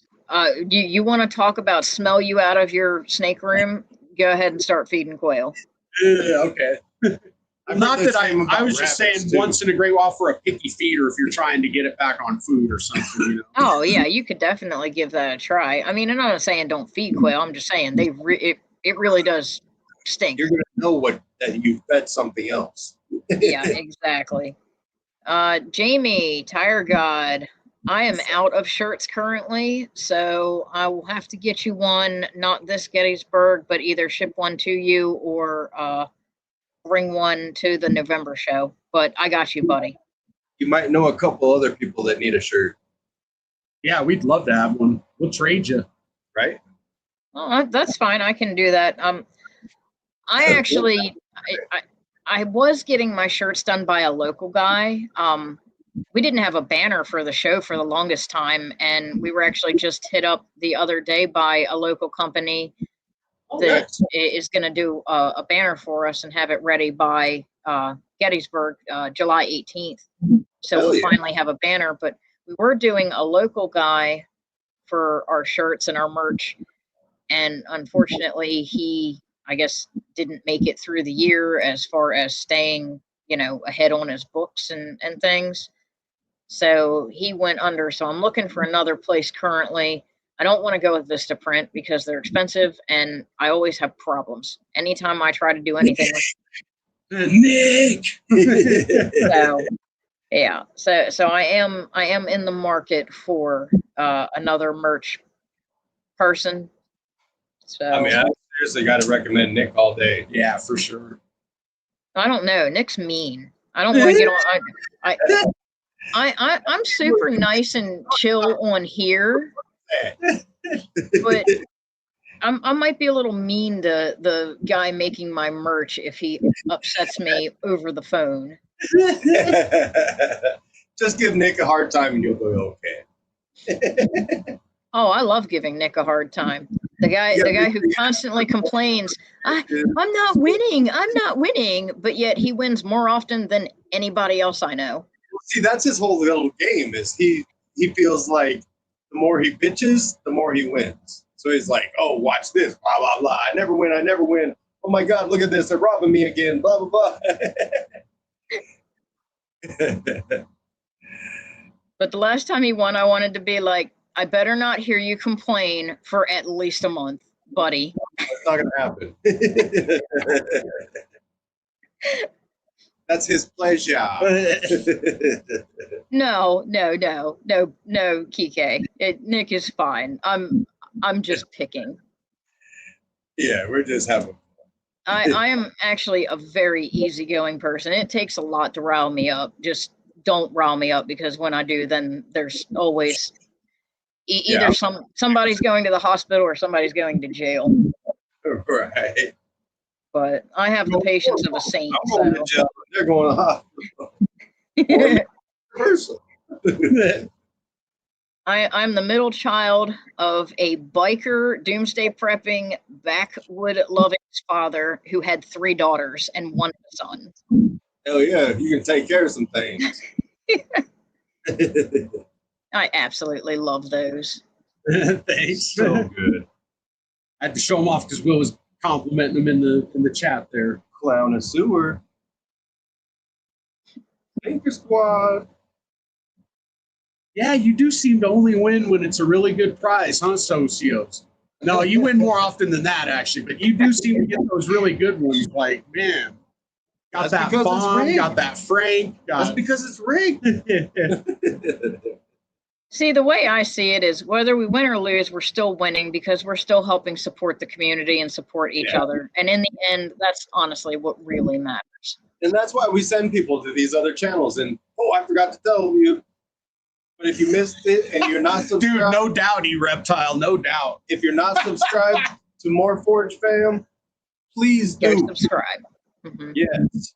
While we're sending you to all these different places, please push the subscribe button and the like button. Funny story about this E-Reptile. So if I go in anywhere and I get ID'd, instead of taking my ID out, I just take my hat off like that. And they're like, oh, okay, never mind. And if I ever get ID'd, I'm just going to go.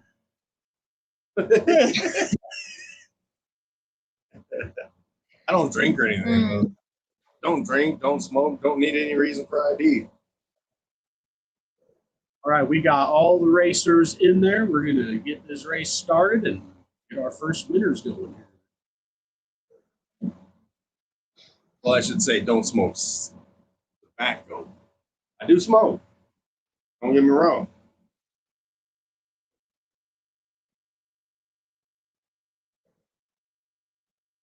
I'm medicinal smoker. All right, first race is away. The flutterpies. I'm gonna stick that to my dying day. Shouldn't have been butterfly. Should have been flutterpie because that's what the fuck they do. You're not wrong. You're not wrong. Congratulations. Hell yeah. We're going to get lotto tickets? That would be funny, Nick, but I would need like AI or something to like do all that because I ain't keeping track of it. Right. That would be funny. You probably could have like some kind of AI make like a program to keep track of all that. Did I just hear somebody volunteering? Right. Cody from Freeing Spirits gets the first win. Hell yeah, Cody. Woo. That was a good one. So 5 points for you, 3 points for Forge. Forge, bam. And 2 points for Robinson. No, Will. We do not need Skynet here. I mean, you would have thought they would have learned watching that. Yeah, right. The Terminator explained it all, and yet we ignored it. Yeah. We laughed in its face. Then again, I've always been a person that doesn't like the Terminator because I'm sorry, but get that friend back to get you pregnant so you can have your kid. No. Oh shit, Cody, 2 in a row. What the hell? Yeah, I know. I had to do a double take. I thought maybe there was like a delay or a glitch or, we're in the Matrix. I was like, wait, what? But congrats, Cody. It seems like it does that. This racing program will while it's not rigged, it is streaky for sure. Yeah. Mm-hmm. Yeah, just keep saying it's not rigged, making it look very super obvious there. It's only rigged for our friends. It's only rigged for George. As he winks in the background, it's not rigged. No, it is always rigged for our friends, though, because no matter who's winning, it's one of our friends. They're here because we're friends. He is Year of the Terminator. Huh. I'm the year before that. I think the best movie that was probably made in the year I was born was Animal House. The best one that I've found from the year I was born, 1976, Gumball Rally. Yeah. Gumball Rally's a good one. Oh, yeah. Yeah, not much good. Charin's Bell. Oh, Star Wars does. Star Wars was made in 78. That's my movie. What am I thinking? Why? Actually, it might have been 77. And for all of you that don't know, yes, I do hate Star Wars. Yeah, usually this should be Kike's race. What the hell? Right? The flutterpie is usually good. Oh, damn. Robinson just took the lead because he already had 2. Oh, no. Hold on. That's right. I forgot. Green got 2 in a row and then just got second there. So, damn. Hold on now. We got Robinson with 7. Cody, you're up to 13. And Jamie on the board too. Congrats. Hell yeah. Fucking Cody Right? killing it. Cody's butterflies are being good to Cody. Last Last, flutterby master. right? Last butterfly race. The best movie from the year I was born was an anime from Japan called Turin's Bell. It's about a little lamb whose mother gets killed by a wolf. He decides he doesn't want to be a little lamb anymore, so he follows the wolf and tells the wolf to teach him how to be a wolf. And in the end, he kills the wolf because the wolf tries to go kill more sheep. Huh. Wow. I'm a big Akira fan, and Akira ruins me. Yep. But I'll have to check that one out. That one sounds really good. Now, for English, it's called Ringing Bell. It's got a little lamb on the front of it. Oh, okay.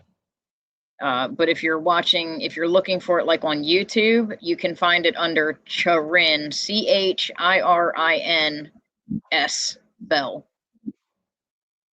Forever Kennedy Reptile is Nick Unlocked Morphs. That's his clothing or merch company. Congrats, Jordan. Congrats, by the way.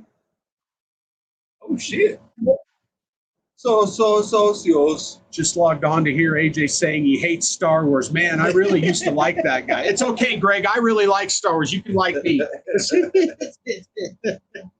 I ain't for everybody.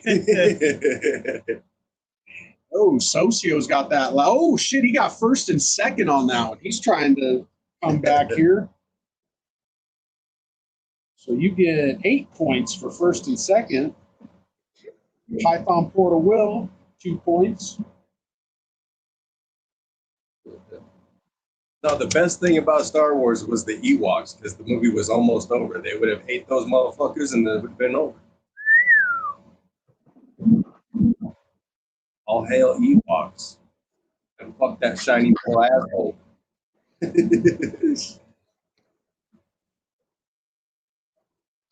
All right, next.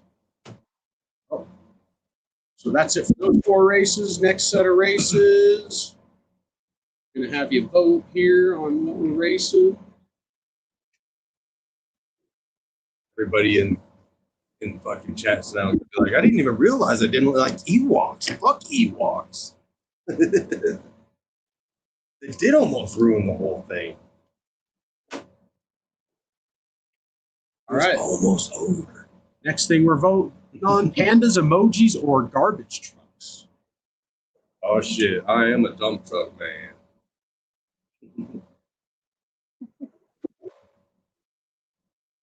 Yeah, I'm a Star Trek fan, but I'm not a Star Wars fan. I like Star Trek. I like both.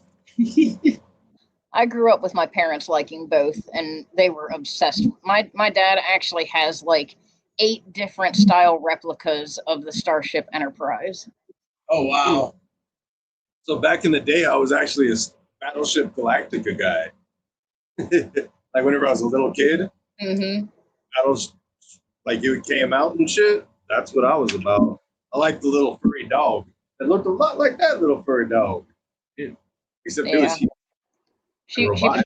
she was driving me nuts. She was smacking my leg. She's pretty. Is that a Sheba? Yep, this is Zoe. Oh, yeah. She's pretty. Thank you. Like garbage truck barely won. You're going to get down now because you're heavy. You're heavy.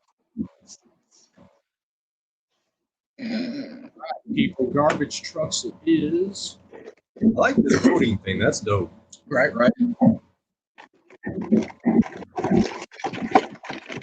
As long as I set for the show, it's easy enough to just have them all ready to go. And thank you all for being here today. We got a lot of people here joining us today. We're up to 40 at one point. We're down to 33 now, but hell yeah. Appreciate y'all. I feel the love. Thanks, guys. Right? It does mean a lot to me.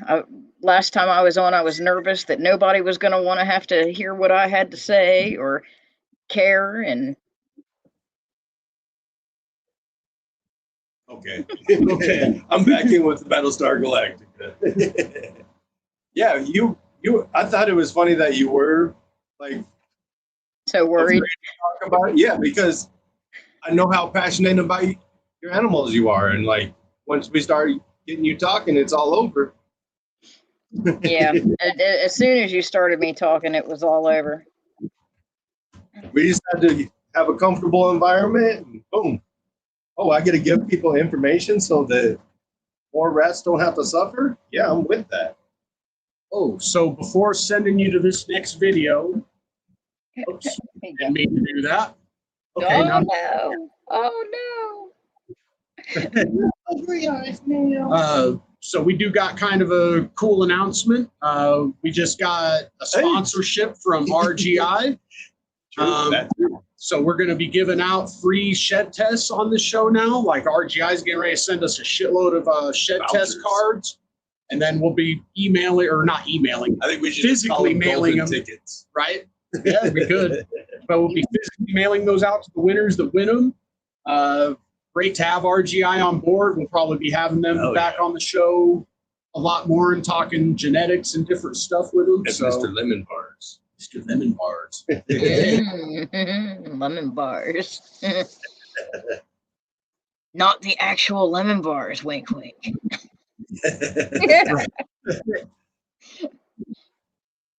So we are going to send you to RGI's video from them next. And you do have to comment testing for the win in the comments for your comment to count for the first 3. Get that extra. Mm-hmm. Yeah, it's going to be cool to be able to give away a test. Yeah, I think we might be able to give one away a week, but we're gonna see how many he's sending and what he wants to do. See how crazy we can get for y'all. So think positive. Congratulations on the new sponsorship. That is very exciting. Yeah, we're stoked. I would be too. It's not every day you get a sponsorship like that. It's the first sponsorship too we've got that's a non-snake breeder sponsor, so that's kind of cool too. Right. Mm-hmm. That is definitely. Sponsor, like what we ask of people, we don't do it the same way as everybody else because we don't do that with anything. But, oh shit! I'm sorry, guys. Let me go get the link. Oh shit!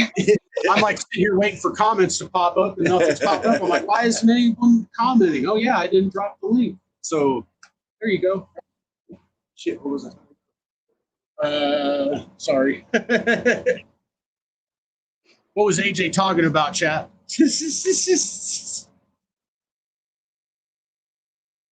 What about Forever Kennedy? What do you mean, Nick? Oh, the sponsorship.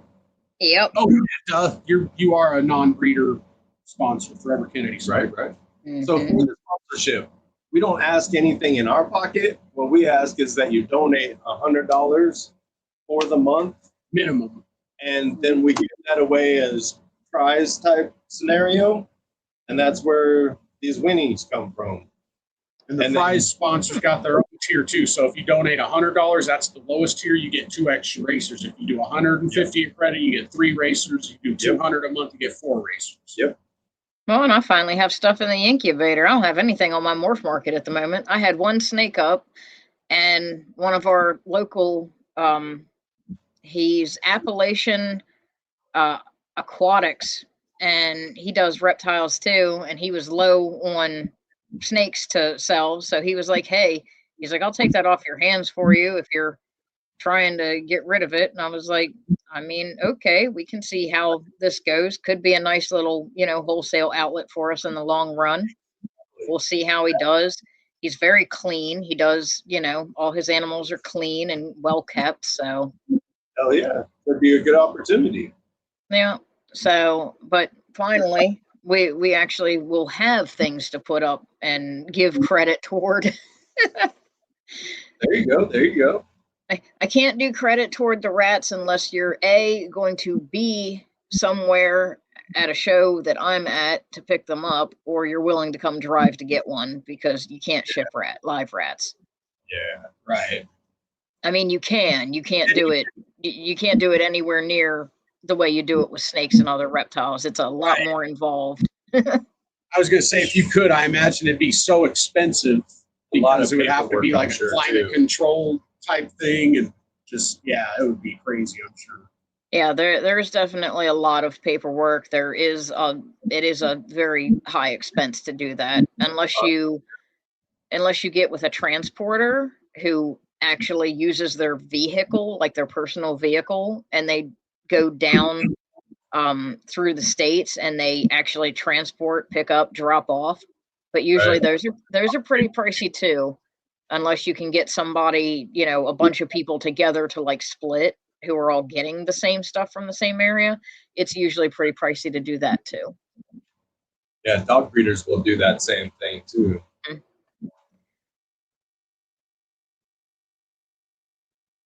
Dog breeders make a little bit better money at it though, because it's a little more consistent than people, transporting rats from. Right. I mean, it does happen quite often, but not as often as dog transportation.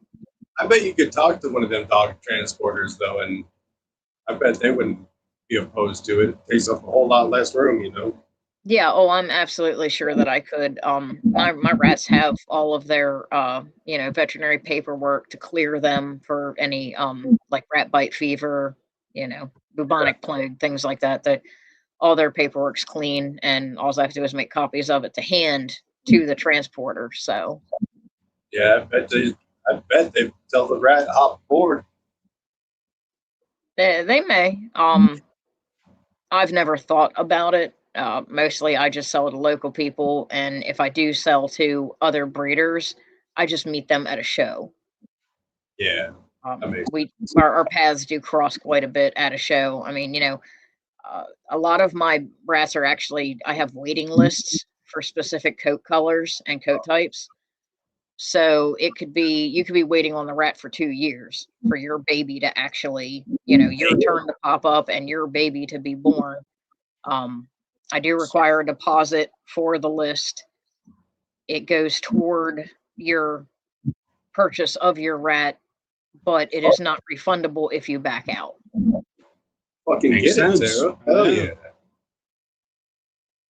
So but there are people that have been waiting since last year on the litters that I'm having this year. The apricot litter that should be, it's probably going to be here, I'd say, by the end of July, early August. I have 115 people on that waiting list, and they're dwarf rats. They only have, Yeah. they only have up to 6 babies at a time. So, and I've only got 2 apricot moms that are, have been paired and are showing that they are pregnant. So What that sounds like to me, sounds like you need to raise your price. see, I don't need to do that though. I like being competitive, but not being greedy. For a lack of a better word.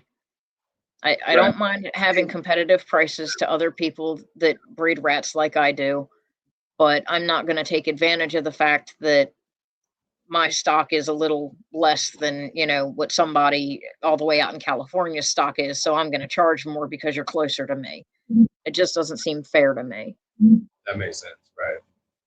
I wouldn't want somebody to do that to me. What if I only have that exact amount that I've been saving up for the past 3 years for this specific animal, and I'm on the waiting list to get that animal, and then all of a sudden somebody bumps the price up?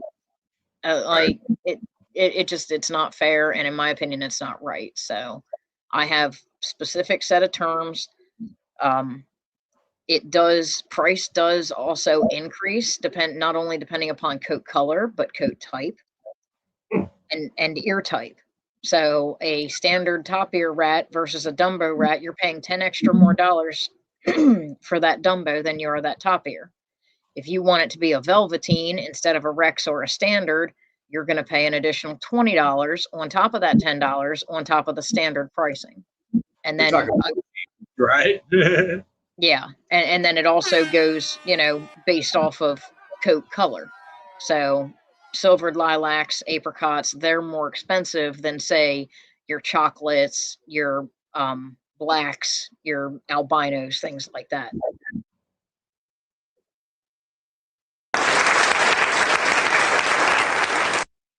So I'm guessing that's pretty much like dogs whenever it gets to that point? Like, is the different dilute genes with different other genes making those combos? Yes. So your two basic types of standard wild rat. So the two rats that you would initially have started with, or we would have initially started with. You have a goody type. Yep, you have a gouty and you have black. Gouty. When you have the black, you can dilute that black, and that's what gives you your blues, your beiges. Your agouties is what gives you your blue agouties, your chinchillas, your huskies, different things like that, your apricots, your doves. It all depends on whether it came from the agouti line. And then you can actually have blue agouti. You can have beige agouti. It's legitimately just a specific recessive that is being carried by that black gene to pull it out to make it dominant, and then pair it also with the gene. Genetics in snakes is the same basic concept. Obviously, you can't have as many. So, I don't know if they've been correlated or Satchmo, anything, Mitzi, but I'll get you guys in there. In the it next seems race. to me like the dilute and what we call ghost and ball pythons is basically the same thing. Yes, to an extent. Actually, the silvered, whenever you have anything silvered, so your silvered blues, your silvered browns, which end up making like your cappuccinos, mochas, things like that. The silvered is a bit more like the hypo, because the silver tipping. So rats actually have their under hairs, and then they have their guard hairs. The guard hairs are what are usually tipped with the silver, which give them that sheen or that almost like opaque look. And then you have the guard hair, you have the under hairs, which are like your blues, your blacks, your things like that. So the way I do it based off price. Starting price is based off of coat color. The color is where the price starts. Then it moves up, different tier, pricing for different coat types. There are a bunch of different coat types. And then for the ears. Yeah, you said Velveteen. I was just saying, I think we need to have her back on the show again, right, just to go over all the genetic stuff now, and like, right, kind of. If it is something that everybody would be interested in, yeah, we can go over that. Spam it up. Tell her, hell yeah, please. Again, different colors also, and coat types create different health issues. I don't know if anybody knows about eye issues, but Entropion is actually an eye issue where the eyelashes grow into the eye and actually cause infections, and they cause rats to have the watery eyes, to have the puffy red, and that is actually more prone in certain coat types than it is in others. So like your double rexes, your werewolves, your true hairless, because double rex and true hairless are different, but they actually have that health issue. The werewolves are notorious for it. You also have different, some rats are actually hemophiliacs. Whoa. Blues, fawns, beige, those coat colors are, the rats are actually hemophiliacs. Yep. Prone to skin issues. They are also prone, like I said, the blues are also prone to hemophilia. And that means basically you have problems clotting, right? Like they have big problems clotting. So if they have an internal injury, they are less likely to bounce back from it if they have an external injury. But some lines don't have it. And the interesting thing is you can actually tell if your line of blues, beiges, the colors that are known to have it, you can tell if your line has it or not, and it can be bred away from. Oh, The easiest way to do it is to clip one of your rat's nails down just enough to where it will start to bleed, not to cause them severe damage or anything, and you time how long it takes them to clot versus a rat that would not carry it. You would clip theirs down and then time how long theirs takes to clot. If it takes longer to clot than like your black rat or your agouti rat, then it has the hemophilia genetic, the genetic health issue for hemophilia. If it clots at the same rate, it doesn't have it. and you were saying that happens in like the blues and other type things. So is that like a dilution thing? Or? Yeah, the light colors, light based colors. But it's only the blues and the reds. So anything that with the red end, so those are like your beiges, your fawns, your red roans, and then the blues would be like your blues, and then there's different kinds of blues. You have sky blue, powder blue. Doesn't affect Russian blue. It mainly affects the line of American blue. So it chinchillas can what they call the chinchilla coat type, they can have that too. She wants to know if she can send pics and if you'd be able to help her out with what she's got. Yes, ma'am, I absolutely can. Awesome. My Instagram is my name, my business name, so it's pretty easy to find. Just all one word. Just start typing in VooDoo, it should come up. Oh yeah, it should. You'll see a big stuffed looking snake. Right. You can't miss it.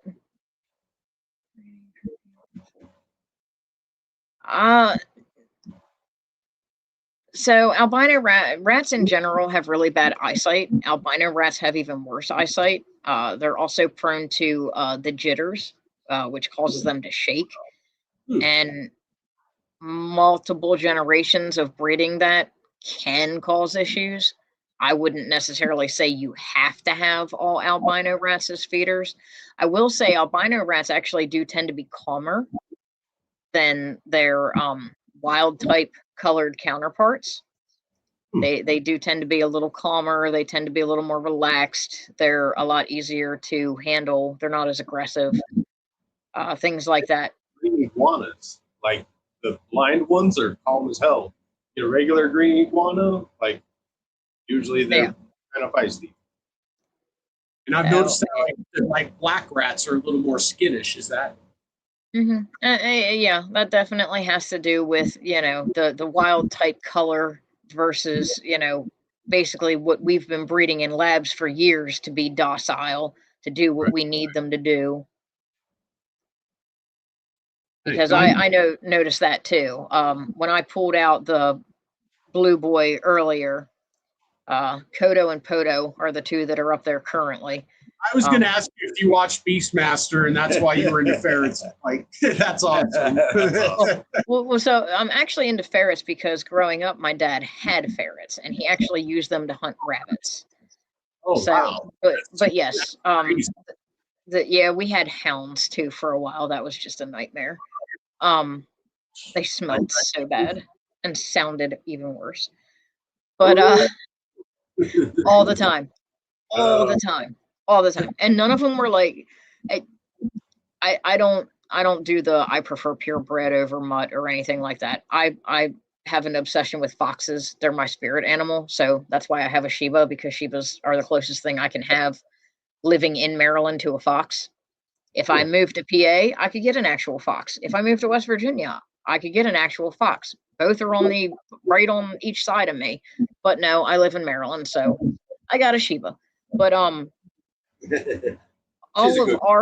of our hounds were just mixed, and it made them smell worse because some hound lines smell really bad, and then when you mix them with another hound line that also smells really, really bad, it makes them smell even worse. Ooh. Oh, I did not know that. That's crazy. My phone died. I can't go to anywhere. But I am glad we're doing dragons. I love dragons. Yeah, and sorry everybody, I said dinosaurs when you were voting, and for some reason I got the dinosaurs and dragon thing confused. There is no dinosaurs, it's dragons. Wait a minute, I could have swore there was one that had like a T-Rex riding something or something on its head, or So there is a monster race that has like a dinosaur in it. That's got oh, okay, that's probably what I'm thinking of. The fucking Italian slop, whatever the fuck. the brain rot, right? Yeah, Right. that one has like a T-Rex thingy.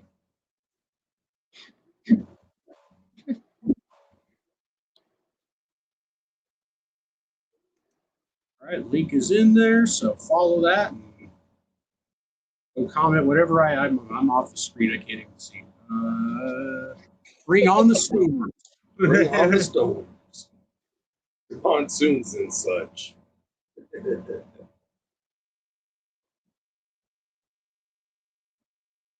Yeah, we need to get Frank back on here before Right, too much right. longer and have him show some stuff off. It sounds like we're gonna have Tara back on again. Round 3.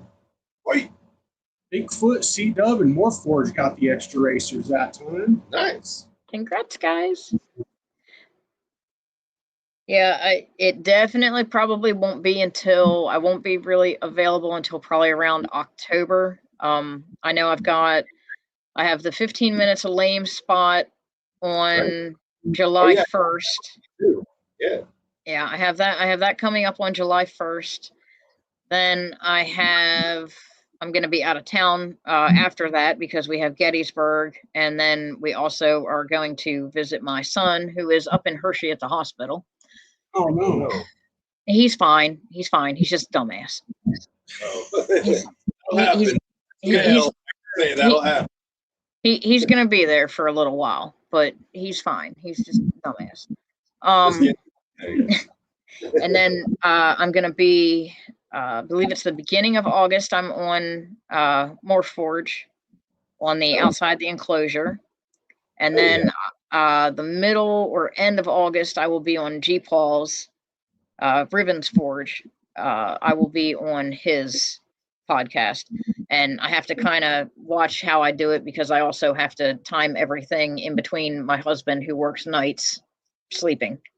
Right. So he fell off the back of his friend's motorcycle. 2 years ago, he wrecked his own motorcycle, put him in critical condition for 2 weeks. We didn't know if he was going to live or die. And then beginning of last week, the week before, he decided he was going to go to his Sunday of last week. He decided he was going to go hang out with his friends. He was riding on the back of his friend's motorcycle. He fell off and he punctured his lung, broke his rib, punctured his lung. They took him to the closest hospital where they put a chest tube in him and realized that they weren't a trauma center. They couldn't treat how bad he really was. So they put him in an ambulance to send him up to Hershey, PA, to the hospital up there. And while the ambulance was heading to Hershey, PA's hospital, they were plowed into by a car. Oh my God. What the fuck? Just a string of fucking bad luck. Holy shit. Look, if my son didn't have bad luck, he'd have no luck at all. Wow. My mother has been after him to stop riding motorcycles, and because every time he's on one, something bad happens. But she told him showed him on Monday when she was talking to him. She was telling me, she said, I said, you would think by now he would understand that God has decided he should not ride motorcycles and is trying to tell him or send him a sign or something like that. My mom, she's she's a mom and and a grandma, so she frets like crazy. When I was growing up, she was super overprotective and fretted over me all the time. Used to drive my dad and me nuts. But yeah, so but he went out and bought another motorcycle. So If you ain't living, you're waiting on dying. Well, and that's, Dad, growing up, Dad used to say the same thing. He's like, we've all got to die of something. We'd feel silly dying of nothing. And now my son says the exact same thing. Right. Like, So, I mean, it's fine. It's fine. I used to ride on the backs of motorcycles and stuff like that when I was his age. He's going to be 22 this year. So he's still young. He's still, Oh yeah, he's still got stuff to do. and my dad's still around. And my dad, he rode a Harley for years. He rode with the Pagans. He, got banged up, rode rash, was in all kinds of accidents and stuff. He's still around. He's banged up. He's miserable because everything hurts now when it rains and sometimes when it doesn't. But right, TK? yeah, Final Destination stuff. Like I said, my son's nuts. He gets what he deserves. But I mean, he's my son. I love him, and I don't want anything bad to happen to him. But if he's gonna be stupid, he's gonna be stupid, and there's nothing I can do about that. If you're gonna be dumb, you got to be tough. James, like, is that bad luck or good luck? He lived through 2 crashes. Like, So funny you say that, buddy, because the accident that he was in 2 years ago, a woman pulled an illegal U-turn in front of him. He tried to avoid her.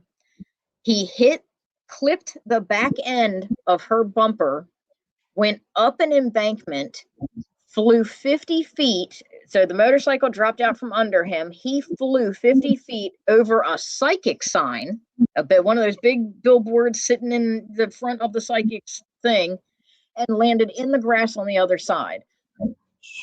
The doctors had no idea how he survived. He did not have an external scratch on him. Wow. Not an external scratch. Now, he had 4 fractures on his pelvic bone. Both sides of his jaw were broken. He had 2 brain bleeds. His tailbone was broken. His wrist was broken. His leg was broken. He had a collapsed lung, but he survived. But the doctor said if he would have fallen 47 feet, he would have landed right on top of that sign. If he would have flown the other way, he would have hit the pavement and definitely been dead. That man's still got work to do. usually you got to go comment again, though. The old comments don't usually count. But yeah, so he, I don't know I don't know what's protecting him or what kind of horseshoe he does have up his ass. But Mystic. Usually you have to do it again, but you're good. It is, but kids will be kids. And my mom, she frets over it. She's gonna give herself a heart attack fretting over him. I'm not giving myself a heart attack fretting over him. He's a boy. Boys are gonna be boys. I did stupid stuff when I was young too. Whether you worry about it or not, it's gonna be the same outcome. Exactly. I'll worry about it when it happens. Exactly. That's the time to start thinking. Not before it happens. Exactly. Yeah, and I will say he was definitely wearing safety equipment. I mean, full equipment. His first motorcycle accident. Unfortunately, he was actually wearing a pair of shorts and a t-shirt when he fell off the back of his buddy's bike. That's why he has, road rash and. Yeah, you don't expect to. Like, he wasn't expecting to ride on the back of the bike. Otherwise, it probably would have been a lot more safe. He wasn't. He went up to visit his buddy. His buddy was supposed to give him a ride home and decided to take the bike instead of the truck. So it happens. But and then 2 weeks before that, my son found my dad unconscious on the floor up in his shed. Shit. And he was in the hospital. So it's been a It's exciting over there. Yeah, it's definitely been. But dad's gonna be okay as well. They do have him on some heart medication, and they did get him squared away. But it feels like that's ass to kick. Yeah, there's a reason you guys haven't seen me as active in the IG chats as I usually am. I've just been having a heck of a lot going on. Man. And shout out to my brother Jamie from Tire Gods. I love the man to death. He is going through some shit. Everybody send Jamie some love and let him know that we are all here for him. Yes, Buddy, thank you need anything? I'm not that far away. Hell yeah. That's awesome, Sarah. Yeah, big shout out to Jamie. He is a great man, and he is a wonderful person to be around and to have on your side. And now he needs us on his side. So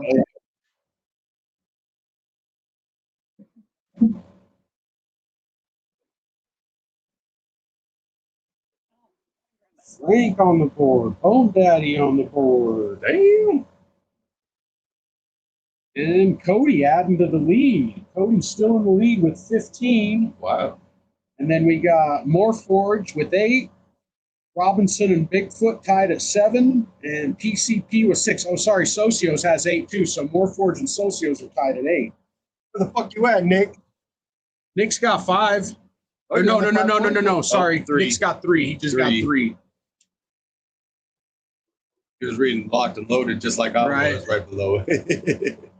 Or JNS above it even has 5 too. Right. 2 more E's races. It's not a 2 more. 2 more. Yeah, sounds like Satchmo had a bad motorcycle accident. oh, did he? Like not recently, like back sometime in his past. In the 30s. Have you won shit? You want to win shit, Nick? Why do you want to win shit? Maybe he likes the smell. Yeah, come on, Nick. You're not complaining enough. Where you at? Sky high. Congrats. I've been paying attention to the comments and missing my congratses to everybody, but you're all winners, and I love you all very, very much. Tear in your eye, Tara. You're all. Oh, Jamie, you're trying to creep up there. You got 6 now, 3 third-place finishes. Apparently, Jordan has decided to take on Nick's role because I'm seeing things like rigged. Right. I think Nick is probably busy right now.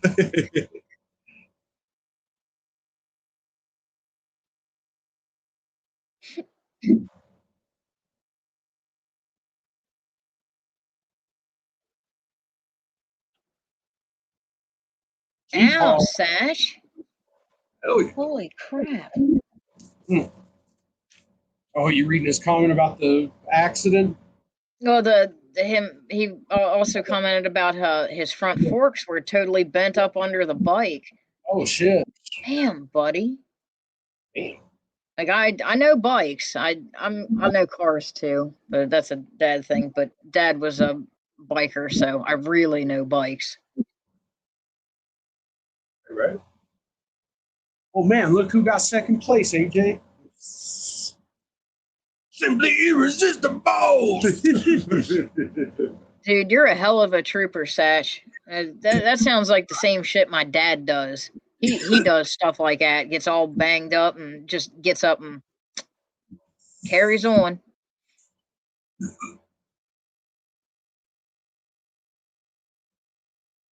All right, new poll for the new race. Aliens, monsters, food, or camels?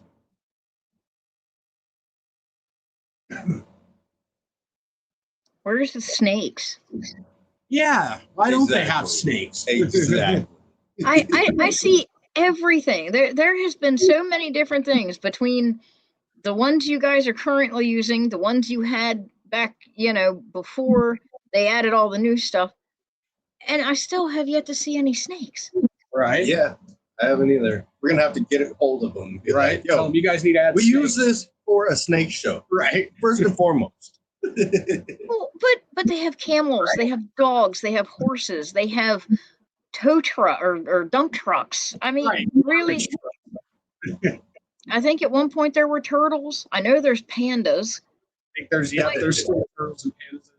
Like how hard is it to make a squiggly thing go across like this? Right. Right.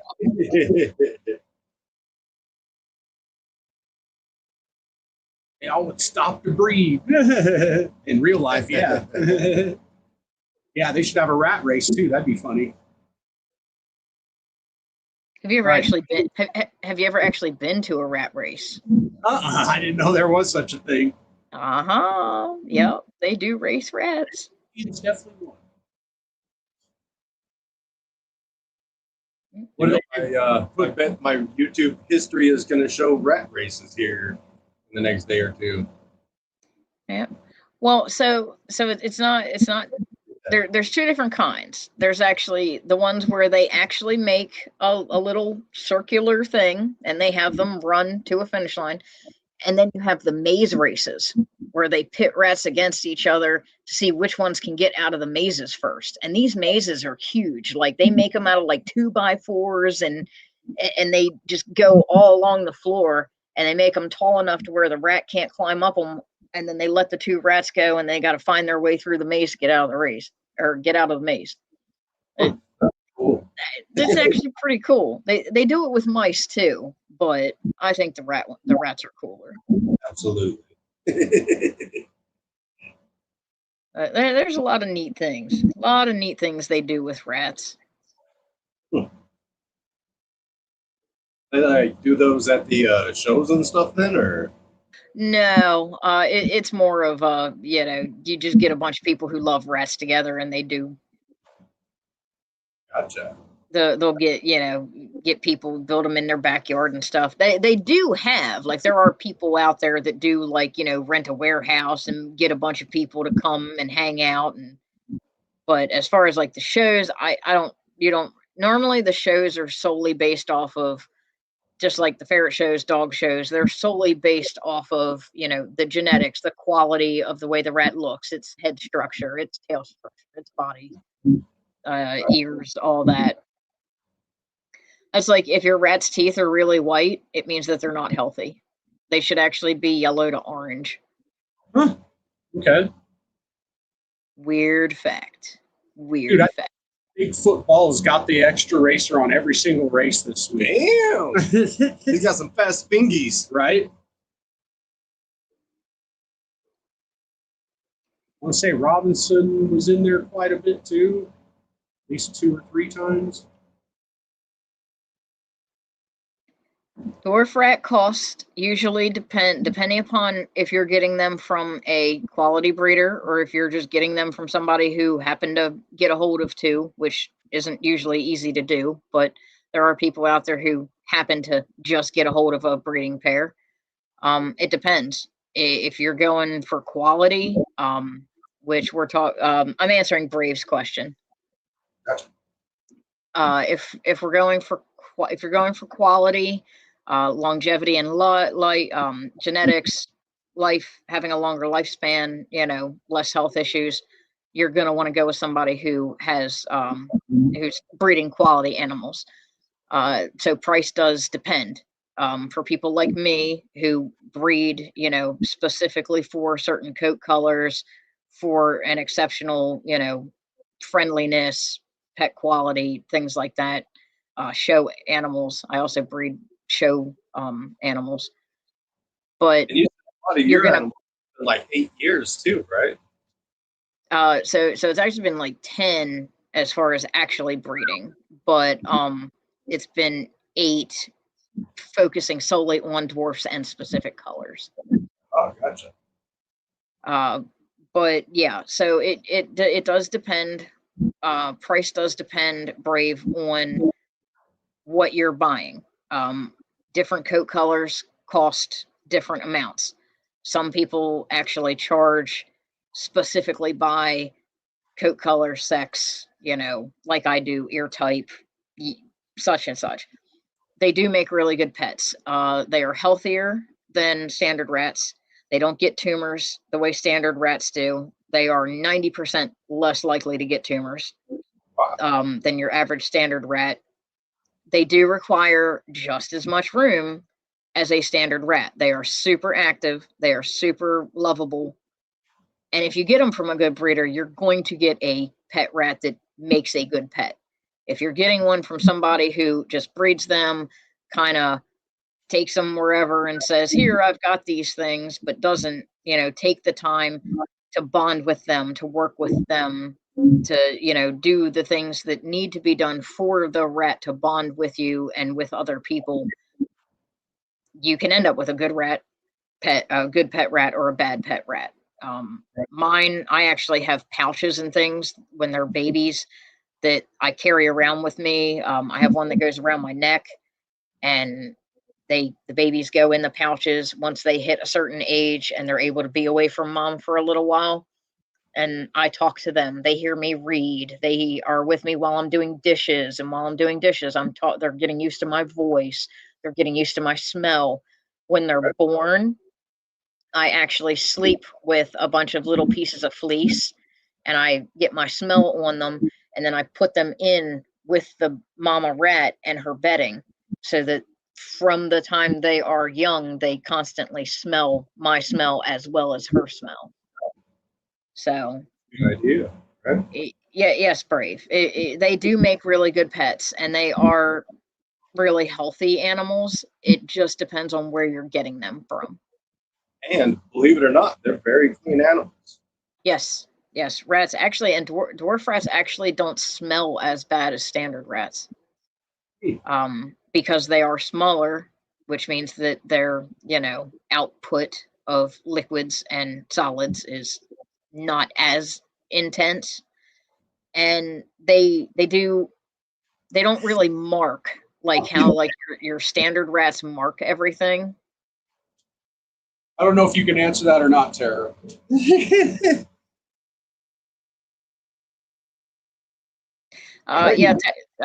Technically, yes, you can. Ferrets will actually kill anything smaller than them. Mm-hmm. Yeah, they're ferocious. The problem is it takes a lot. And when I say a lot, I mean like a ridiculously a lot of patience and time and consistency to get them to recall.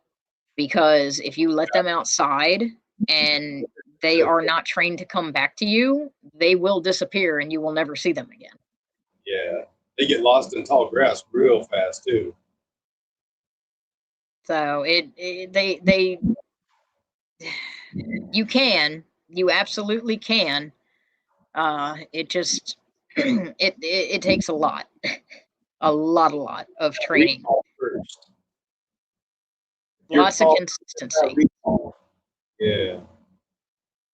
So big shout out again to everyone watching. This is probably the most people we've had watching in a while, because we actually are over 200 racers now. Nice, on our races, we did it. So in a while. Right. I'll just keep snipping the chipmunks. Oh, sniping, I think is what he meant. Yeah. Yeah, 2 P's is snipping, bro. 1 P is sniping. Well, words. Thank you, Mitzi. I love you, girl. Everybody loved Mitzi. Hey, Nick, you don't put 2 P's in triple too, do you? You ain't one of those guys, are you? Hey, I might put 3 in there. I might put 3 in there and put triple the amount. There's 3 because it's 3 triple. Triple. Right? 3. Yeah, 1 P is triple, right? No, but triple with 3 P's is double triple. I'm gonna put 3 of something in you. Whoa, easy. Whoa, take it easy. Pause. A whole 3. All right, so this will be the last set of races. Double check, make sure I got everyone. A vulture would be cool, Will. Yep, everyone's in. I would love to get a crow, but the only one you can have apparently is the African ringneck crow. And that's not all black.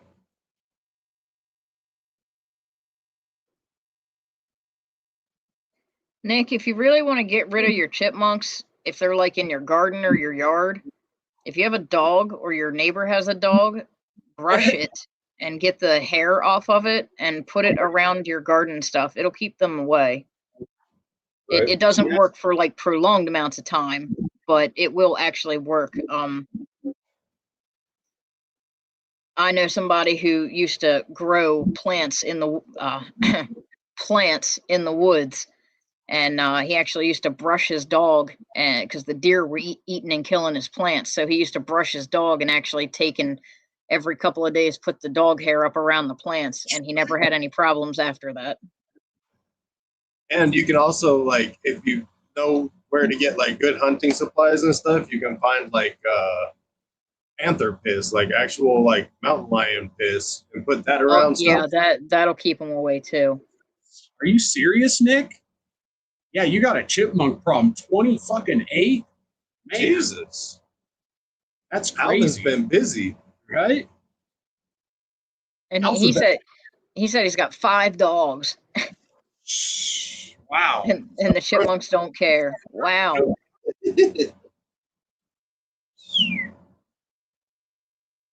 Haynes, that's up to 8. You're probably getting a prize, Haynes gang, so Yeah. stick around. We got a garden in our Oh, front shit, yard. PCP, you got first entry. And I'm thinking about just every time we clean these beds, put some fucking old cocoa out there in the garden just to keep animals away, because like predator shit usually works pretty good.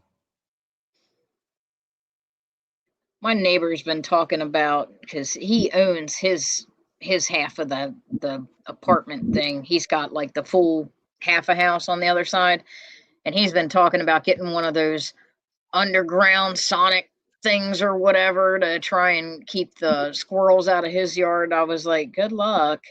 Right? Let me know if that works. Let me know when it doesn't, though, too. Right. Oh, I'll know, because he'll be out there cussing up a storm. Right. Big footballs, you're probably getting a prize. Make sure you're sticking around so you can tell us what yeah. you want. Got 2 races left. We got Freeing Spirits in the lead still with 15. PCP right behind with 13. Bigfoot with 9. Morforge and Haynes gang with 8. Robinson 7. And Jamie LaSalle with 6. Hell yeah. You don't want groundhogs, Nick, because they will fuck up your dog. Or dogs. Those teeth are nasty. Yeah. Sorry, pardon my language. No, you're good. You You're encourage cussing. I mean, you don't want to tell me that. I mean, fuck yeah, I do. Yeah, we're not monetized for a reason. We could have been monetized like 3 years ago. We're not monetized for a reason. All right, Haynes gang, you are in the running now. You're close to first now. This is all just advertising and getting our name out there and being heard and being solid people. We got a 3-way tie for second. We got PCP, Socios, and Haynes all tied at 13. See, G-Paw, that puts you up to 8. So you've got a good chance of getting the prize. Python Portal Will, that puts you up to 4. We got, what? 2 better, Will. 2 races left? 2 races left. So later on, guys, you will have to look up Blink 182 Family Reunion. I'm joking. Go ahead. I'm sorry. Oh, no. I'm just saying, you will have to look up Blink 182's song Family Reunion. I am not going to sing it on here, but I heard Blink 182 and I got He scared. tuned out. trust me, you'll make it through it. It's only got like 10 words. All right. The whole song.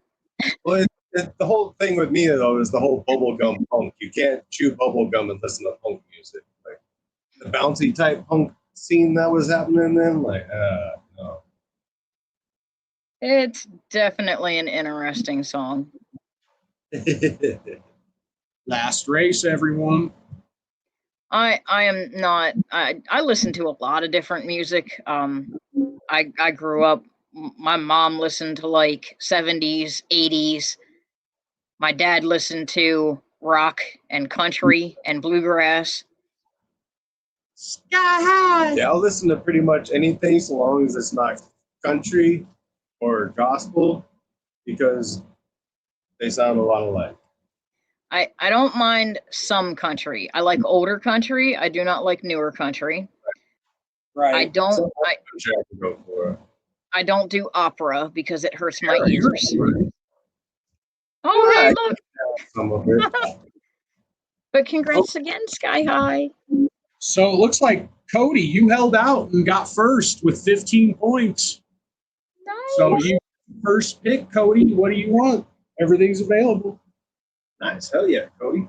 And then we're going to have to do a tiebreaker because we got PCP, Haynes Gang, and Socios all tied with 13. We got a lot of people tied at 8, it looks like, too. Looks like the 8-point gang. club. Yeah. Right. We'll see if we make it down there. I think we will. This will take care of second, third, and fourth. The 13-point club. And if you want more racers, join the Patreon. All right, Cody wants the F&A. It's all a savings account. You get to use all the money you put into it on a snake eventually. Cody, we'll do a tiebreak between PCP, Socios, and Haynes. So if you're checking out our morph market and you're digging what you're seeing, or we're talking about projects that we're doing and you like what you're hearing, or you go to our Instagram and like what you're seeing, You know what? fucking I'm going to start doing another thing on this tiebreaker here. So if you are in this tiebreaker and you are here, comment in the chat that you are here, and I'll give you another racer. ooh, I like it. Right. I like it. Motivation. He's dishing out motivation. So Haynes Gang, PCP, Socios. If you're here, comment. There's Socios. He gets another racer. Boom. I see Haynes. All right. Haynes gets another Done. racer. What about PCP? Did he comment again? We'll give him another 5-10 seconds for the delay. And in case he's in the middle of something. Right. Well, go ahead and hit your phone then. Right. I know he is out of town, so he might be. I know it's hard to watch a whole show, Yeah, for sure. but we got to reward the people that do. Exactly. You go hard for us, we appreciate that shit. Good luck. I'm bankrupt already. Nick, Shout did out- your parents ever tell you, stop whining, or they'd give you something to whine for? My parents did. You keep whining, I'm gonna give you something to whine about. All right, we're running I've been this told that a tiebreaker. couple times. I've also been told I was gonna get put through that fucking wall. I'm gonna put you through that fucking wall.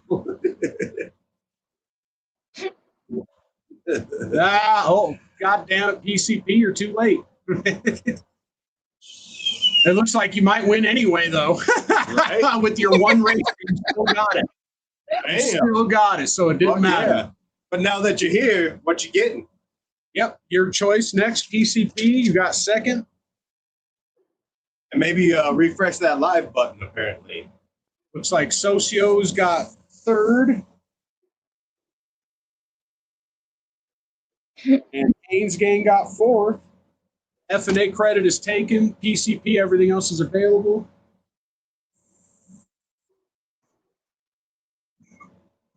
Shout out to the sponsors. We appreciate y'all. Hell yeah. Jordan's over here talking about he takes other payments. I mean, I got some really old Magic cards that I could totally part with. He's gonna get beat pigs. Yep, we got you. We know you're here, PCP. We need to know what you want now. Everything's available except for the F&A. Oh, only for Nick. Well, that's no fun.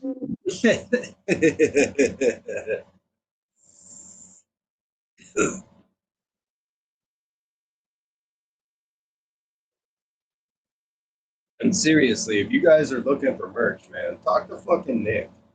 Like, he had to restylize our eyeballs to be able to fit them on there. Mm-hmm. That's the way that they are here. They would have been like 3 inches thick to get all that detail in. All those different colors and shades. Yeah. Oh, yeah. He actually had to do more than just copy paste print. Yeah, he did have to actually, go in and alter the color scheme slightly to get the shading. And Yep. And I hear that's what he had to do with Frank's too. And Frank's shit looks awesome too.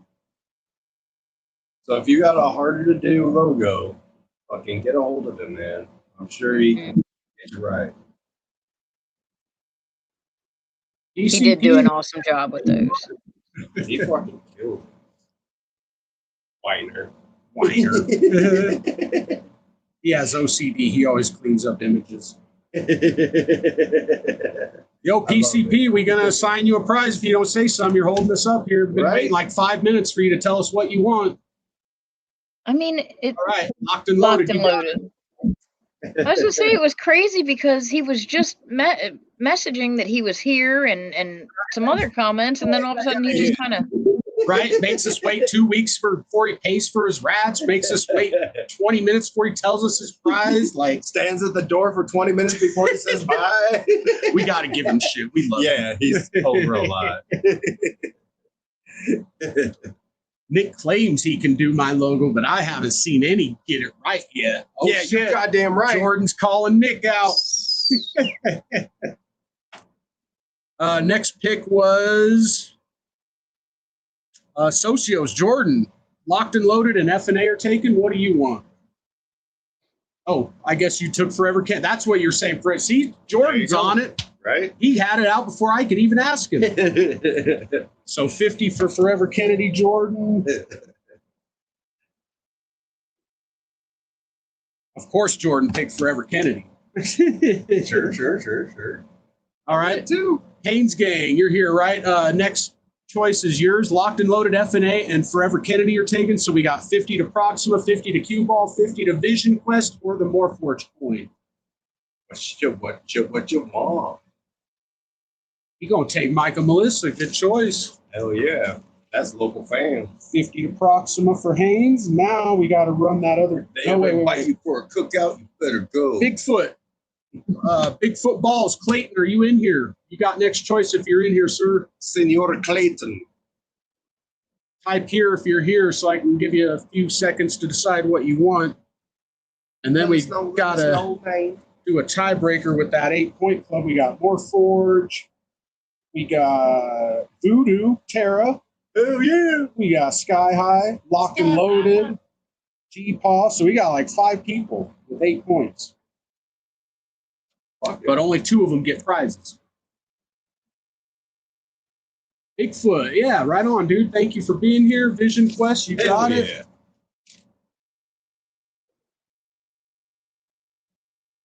Thank you, Clayton. All right, let's run this tiebreaker.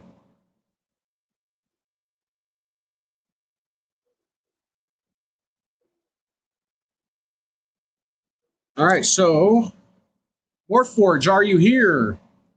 If you're here, say here, and I'll give you an extra racer. Forge fan. VooDoo, obviously VooDoo's here, so she's getting an extra racer. G-Paw's here, he says. All right, G-Paw was in there, so he does get an extra racer. He's on it. Fuck yeah, G-Paw. I put an extra O in VooDoo for some reason on that one. Maybe it's good luck. I don't know. You know, triple with 3 P's and 2 and 3 O's on the fucking VooDoo.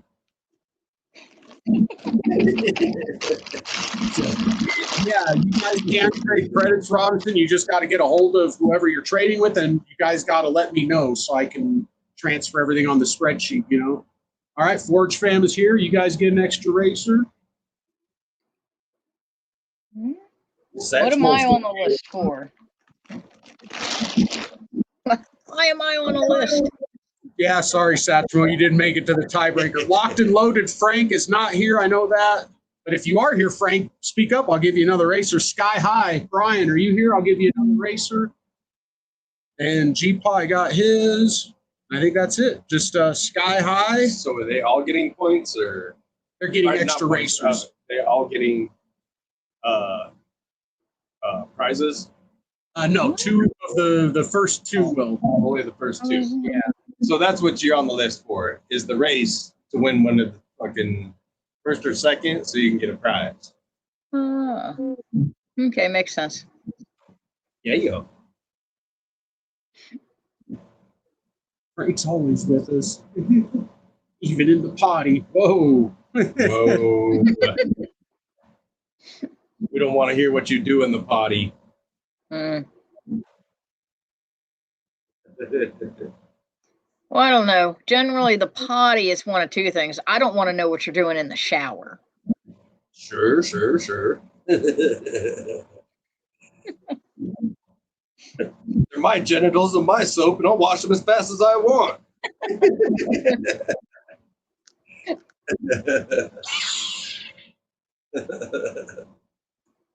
That totally reminds me of that episode of Family Guy where Peter's father comes to the house and Chris thinks that pooping is a sin because Peter's father thinks that he's doing something else in there. Right. Damn, you know, this kind of gives me an idea. Maybe we should start just a chat group just for you guys to trade your credits on. Like, nobody comment anything else on there except for, hey, I got this, I want to trade. Right. I got Maybe we should do something like that. That'd be pretty good. Or you could already just do that on the Patreon, Puftreon. The Puftreon chat, right? Because if they're already members, that's only the Puftreon members. Some of the people got race credits that aren't Puftreon members. I got you. Right. Now, why you aren't Puftreon members, I don't know. Whatever. If you don't like us, that's fine. All right, let's see. It all goes to a snake. Okay, this is done. Good luck.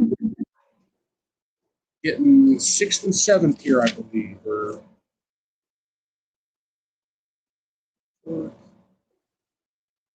I guess 5th. Wait a minute. Bigfoot had that, and he picked. Yo, Morph Forge! Gotcha. Forge Fam!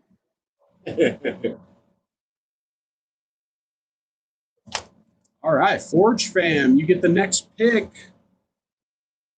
The Forge coin is available, and I think it's Q Ball is available. Yeah, Q Ball is the only reader credit available left, and the $10 Forge coin.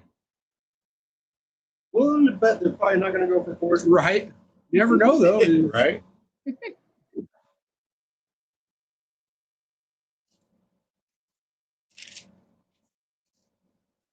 And then we got who came in after them. It was VooDoo, Terra. So you're going to get whatever's left. Oh, they said they just wanted to win. Just go to who's next. You sure? You don't want the 50 to... I mean, more Forge is some team playing motherfuckers. Oh, yeah. I mean, if you're sure, then I guess Terra would get the next pick then. Right? And then who would get after that? It would be G-Paw. Fucking A. They say, sure. All right. That's fucking awesome. Thanks a lot, Forge Fam. And speaking of Forge Fam, by the way, next week, we're going to be doing extra Forge coin thanks to them. They're donating an extra 50 or 45. And we're covering the other 5 like we always do every week. So it's going to be $50 in Forge coin next week. And if you ain't subscribed to them, you a sucker. They said, honestly, at least Nick didn't win. There you go. Oh, man. Oh, look at this. We got people offering $100 worth of credits for $50 worth of credits they want. Damn, this could get interesting. Damn. So C-Dub's offering Terra 100 and Vision for 50 in Q Ball. Oh. He wants that Q Ball. Oh. Well, how does he know I'm picking the Q Ball?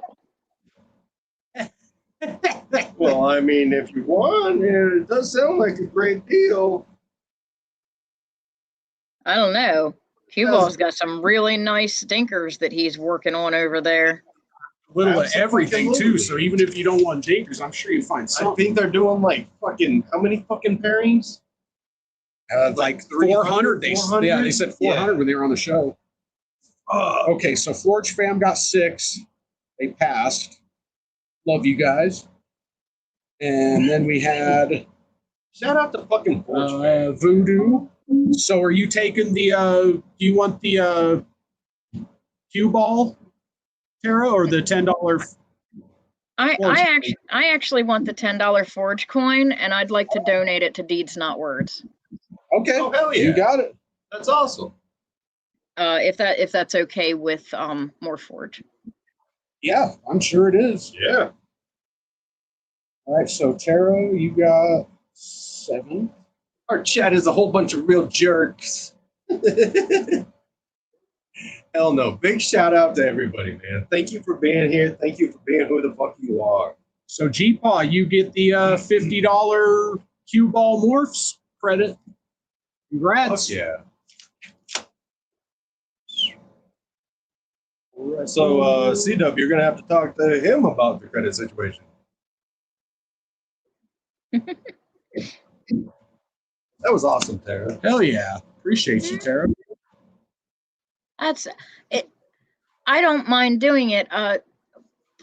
Honestly, I love winning the option to be able to pick things, and I do have some Socio's credit from an earlier, but we have the majority of what we do want in our collection, and since we live in an apartment, we technically only have so much space. Yeah. So it doesn't seem prudent or fair to collect a bunch of credit that I may not use anyway, or that may take me forever to use, because a lot of things are pretty pricey. I mean, a $1,200 animal took me 6.5 months to pay off. Luckily, I had somebody work with me, and they were cool about that. So I'd rather give it to somebody else who's going to be able to use it and actually needs, whatever they need. Like I said, for us, what we have is pretty much what we can have size-wise. And if I get into anything else, I'm already working 3 dinkers. And if I get into anything else, then I've got to worry about not having enough space for what I currently have and what I'm currently breeding for the future for. Hell yeah. And obviously, Deeds Not Words is an amazing, and I love them. I actually wore their shirt the last time I was on. I plan on buying a shirt for my dad, who is a retired firefighter, and I plan on buying a shirt at Gettysburg coming up, and I plan on buying a shirt for my younger brother who is in the military, so that they can each have one too. So, but it's totally worth it to me to just, like I said, I'm highly not going to use them, and if I am, it's going to take me a long time. So Right. I'd rather go ahead and donate where I can donate, and give options to people who are going to be able to enlarge their collection, where with me it could be 3 years before I can use the credits that I've earned. Well, if we ever happen to have a snake that you'd be looking at, we would be more than glad to take fucking long ass payment plans, yada yada, all that. Oh, thank you. I appreciate that. I definitely really do dig a couple of the AK-47 you guys have is actually one of my favorites. We're gonna have to do some talking. like I said, it will be a while anyway before I can get into something like that. I would have to move around some projects and figure things out to make space for a new gene. But thank you. I really appreciate that. And I really appreciate you guys having me on today. And I super duper appreciate the chat. I love you guys. My whole heart goes out to all of you. And I really appreciate you coming out and supporting, me when I'm coming on, and supporting these guys every single week, because that's what we need to do as a community to stay a community, is support each other. Yes. So, Michaela, to answer your question, previously we usually did not allow for people when Morphforge would comment, like if there was Jamie and John commenting, I would do them as 2 separate. But like if one of them tells me now, hey, I want to donate these credits, because we're letting people donate their credits to other people. So technically we have to honor that with any situation. Yeah. So, I mean, if there's 2 people from Forge Fam and one of them says, hey, I want to donate my points to the Morphforge, then I kind of have to do that. Now, it's only going to be like the 2, like you can't keep going on and making other accounts or logging into other accounts and commenting, and those won't go under the account. Yeah, the other accounts person behind the account. Right, and then those would go under other And you can't just be like, yeah, I'm going to start this one and donate this, start this. Think about it from the other view. How would you like to be a person who's involved in all it has this, to, and you're not being able to? Right. Each account has to represent one person, more or less. So. If there's a person behind the account, you can always donate. And it's kind of an unwritten thing that, yeah, they're going to fucking donate and be a team. Hell yeah, Brave. Shout out to Chris, Jay, everyone from Fat Man Nation. That and it makes sense. Right. Sports deeds, not words for first responders and disabled vets. Hell yeah. Appreciate that. It was yeah. Oh, yes, Will. I know. You and I are like the only two people that I know that work Tiger currently. So you got some Tiger over there. I got some Tiger over here. We can always talk. So we have to learn more about Tiger because okay, we have sounds some good. Just let me know stuff what that isn't inchy that we really thought was inchy because it's like orange, barred, reduced, like all kinds of stuff. And we don't know enough about Tiger yet. Well, and you were saying Jaguars. I think that Jaguar is another. Well, there's another like cat animal one that is doing that kind of stuff too. Like, I don't know. Hey, Joe, what up, bro? We're getting ready to log off here, but appreciate you tuning in. Mercy. All the way from Canada. Right. Canadian land. Canadian land, man. Better late than never. Right. Appreciate you all. Yeah, yeah. All right, everyone. So, yeah, we don't have a guest lined up for next week. It's probably just going to be like an open panel type thing. But we are giving away 50 in Forge coin next week. So, shout out to the Forge fam. Big shout out. We also are doing our an auction. 4th of July. Is that next week? Yeah. July 4th. Yeah, yep, next week, next Saturday. So tune into that and live auction on Morph Market. Please and thank you. Go RSVP on Morph Market. If anything, we would just appreciate your support. Yeah, just go over there and say what up. And yeah, you then can just hit me up in the messages, bro. So you can kind of see how and why we're doing it. And maybe you might like doing the Morph Market lives in the future yourself. Like it's not bad. I like it. Yeah. I enjoy them. I also enjoy hitting you guys up when things are going wrong or people are asking questions and you miss them. I have no idea how helpful you are, Tara. I do it for I do it for quite a few people. It just helps you guys out and it gets the questions answered that get missed. So one thing that I will say to everybody who is out here, when you're doing an auction, it's great at the start of the auction to do your shout outs, say hello to everybody and each other. But as the auction progresses, it does get much harder for the people who are hosting the auction to see important comments where potentially people are asking whether they can ship to the Philippines, whether they, take a certain currency or can exchange for a certain currency. So I love the shout outs and I love the love, but out of respect for the people who are doing the auction, once the auction gets underway, it would be really, really appreciated by them if you would keep most of the non-relevant comments to a minimum so that they can actually see and respond to what they are being asked about what they have up for auction currently. Yes, please. Thank you. It is just a common courtesy, but it is something I have noticed with a lot of the people who are doing live auctions. Things get missed, things get misunderstood. Sometimes it feels like they need a moderator. And like I said, I'm not saying, don't shout out to your friends, don't, support and have fun, but do it in a moderative way where they can still, or if you see something and it seems like they missed it, give it everybody, shout it out. That way they can see it where it's, hey, this person said this. Right.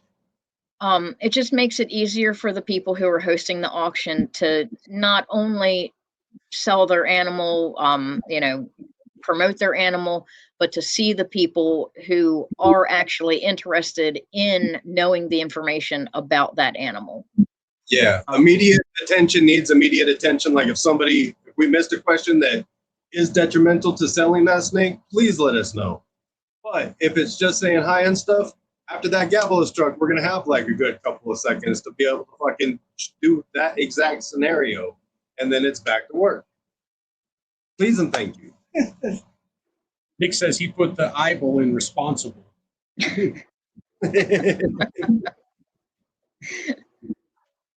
Well, all right. Thanks again, Tara, and we will definitely get you on here again whenever you're ready. And do this. But again. we don't expect you quick either. Yeah. Whenever you want. Like. Nope, that's absolutely fine. You guys, like I said, it give me a month or two, and we'll work out a time slot. It can even be a day where you happen to not have anybody and need somebody. You know, I'm pretty flexible, and once we get this couch out of here and get this room changed over, that should be we should have that done by August.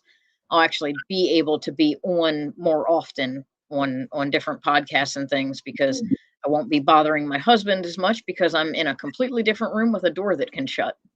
There you go. Right. That'll be awesome. So real quick, before we do say goodbye, Bigfoot asked about using race credits on auctions. We usually don't let you use race credits on auctions because you're already getting a really good deal with it being an auction.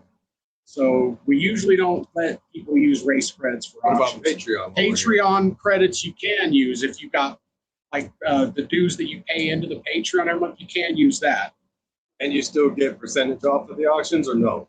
No percentage. It's whatever you get. Auctions the and auction price. It's not gonna be you're already getting a sale price anyway.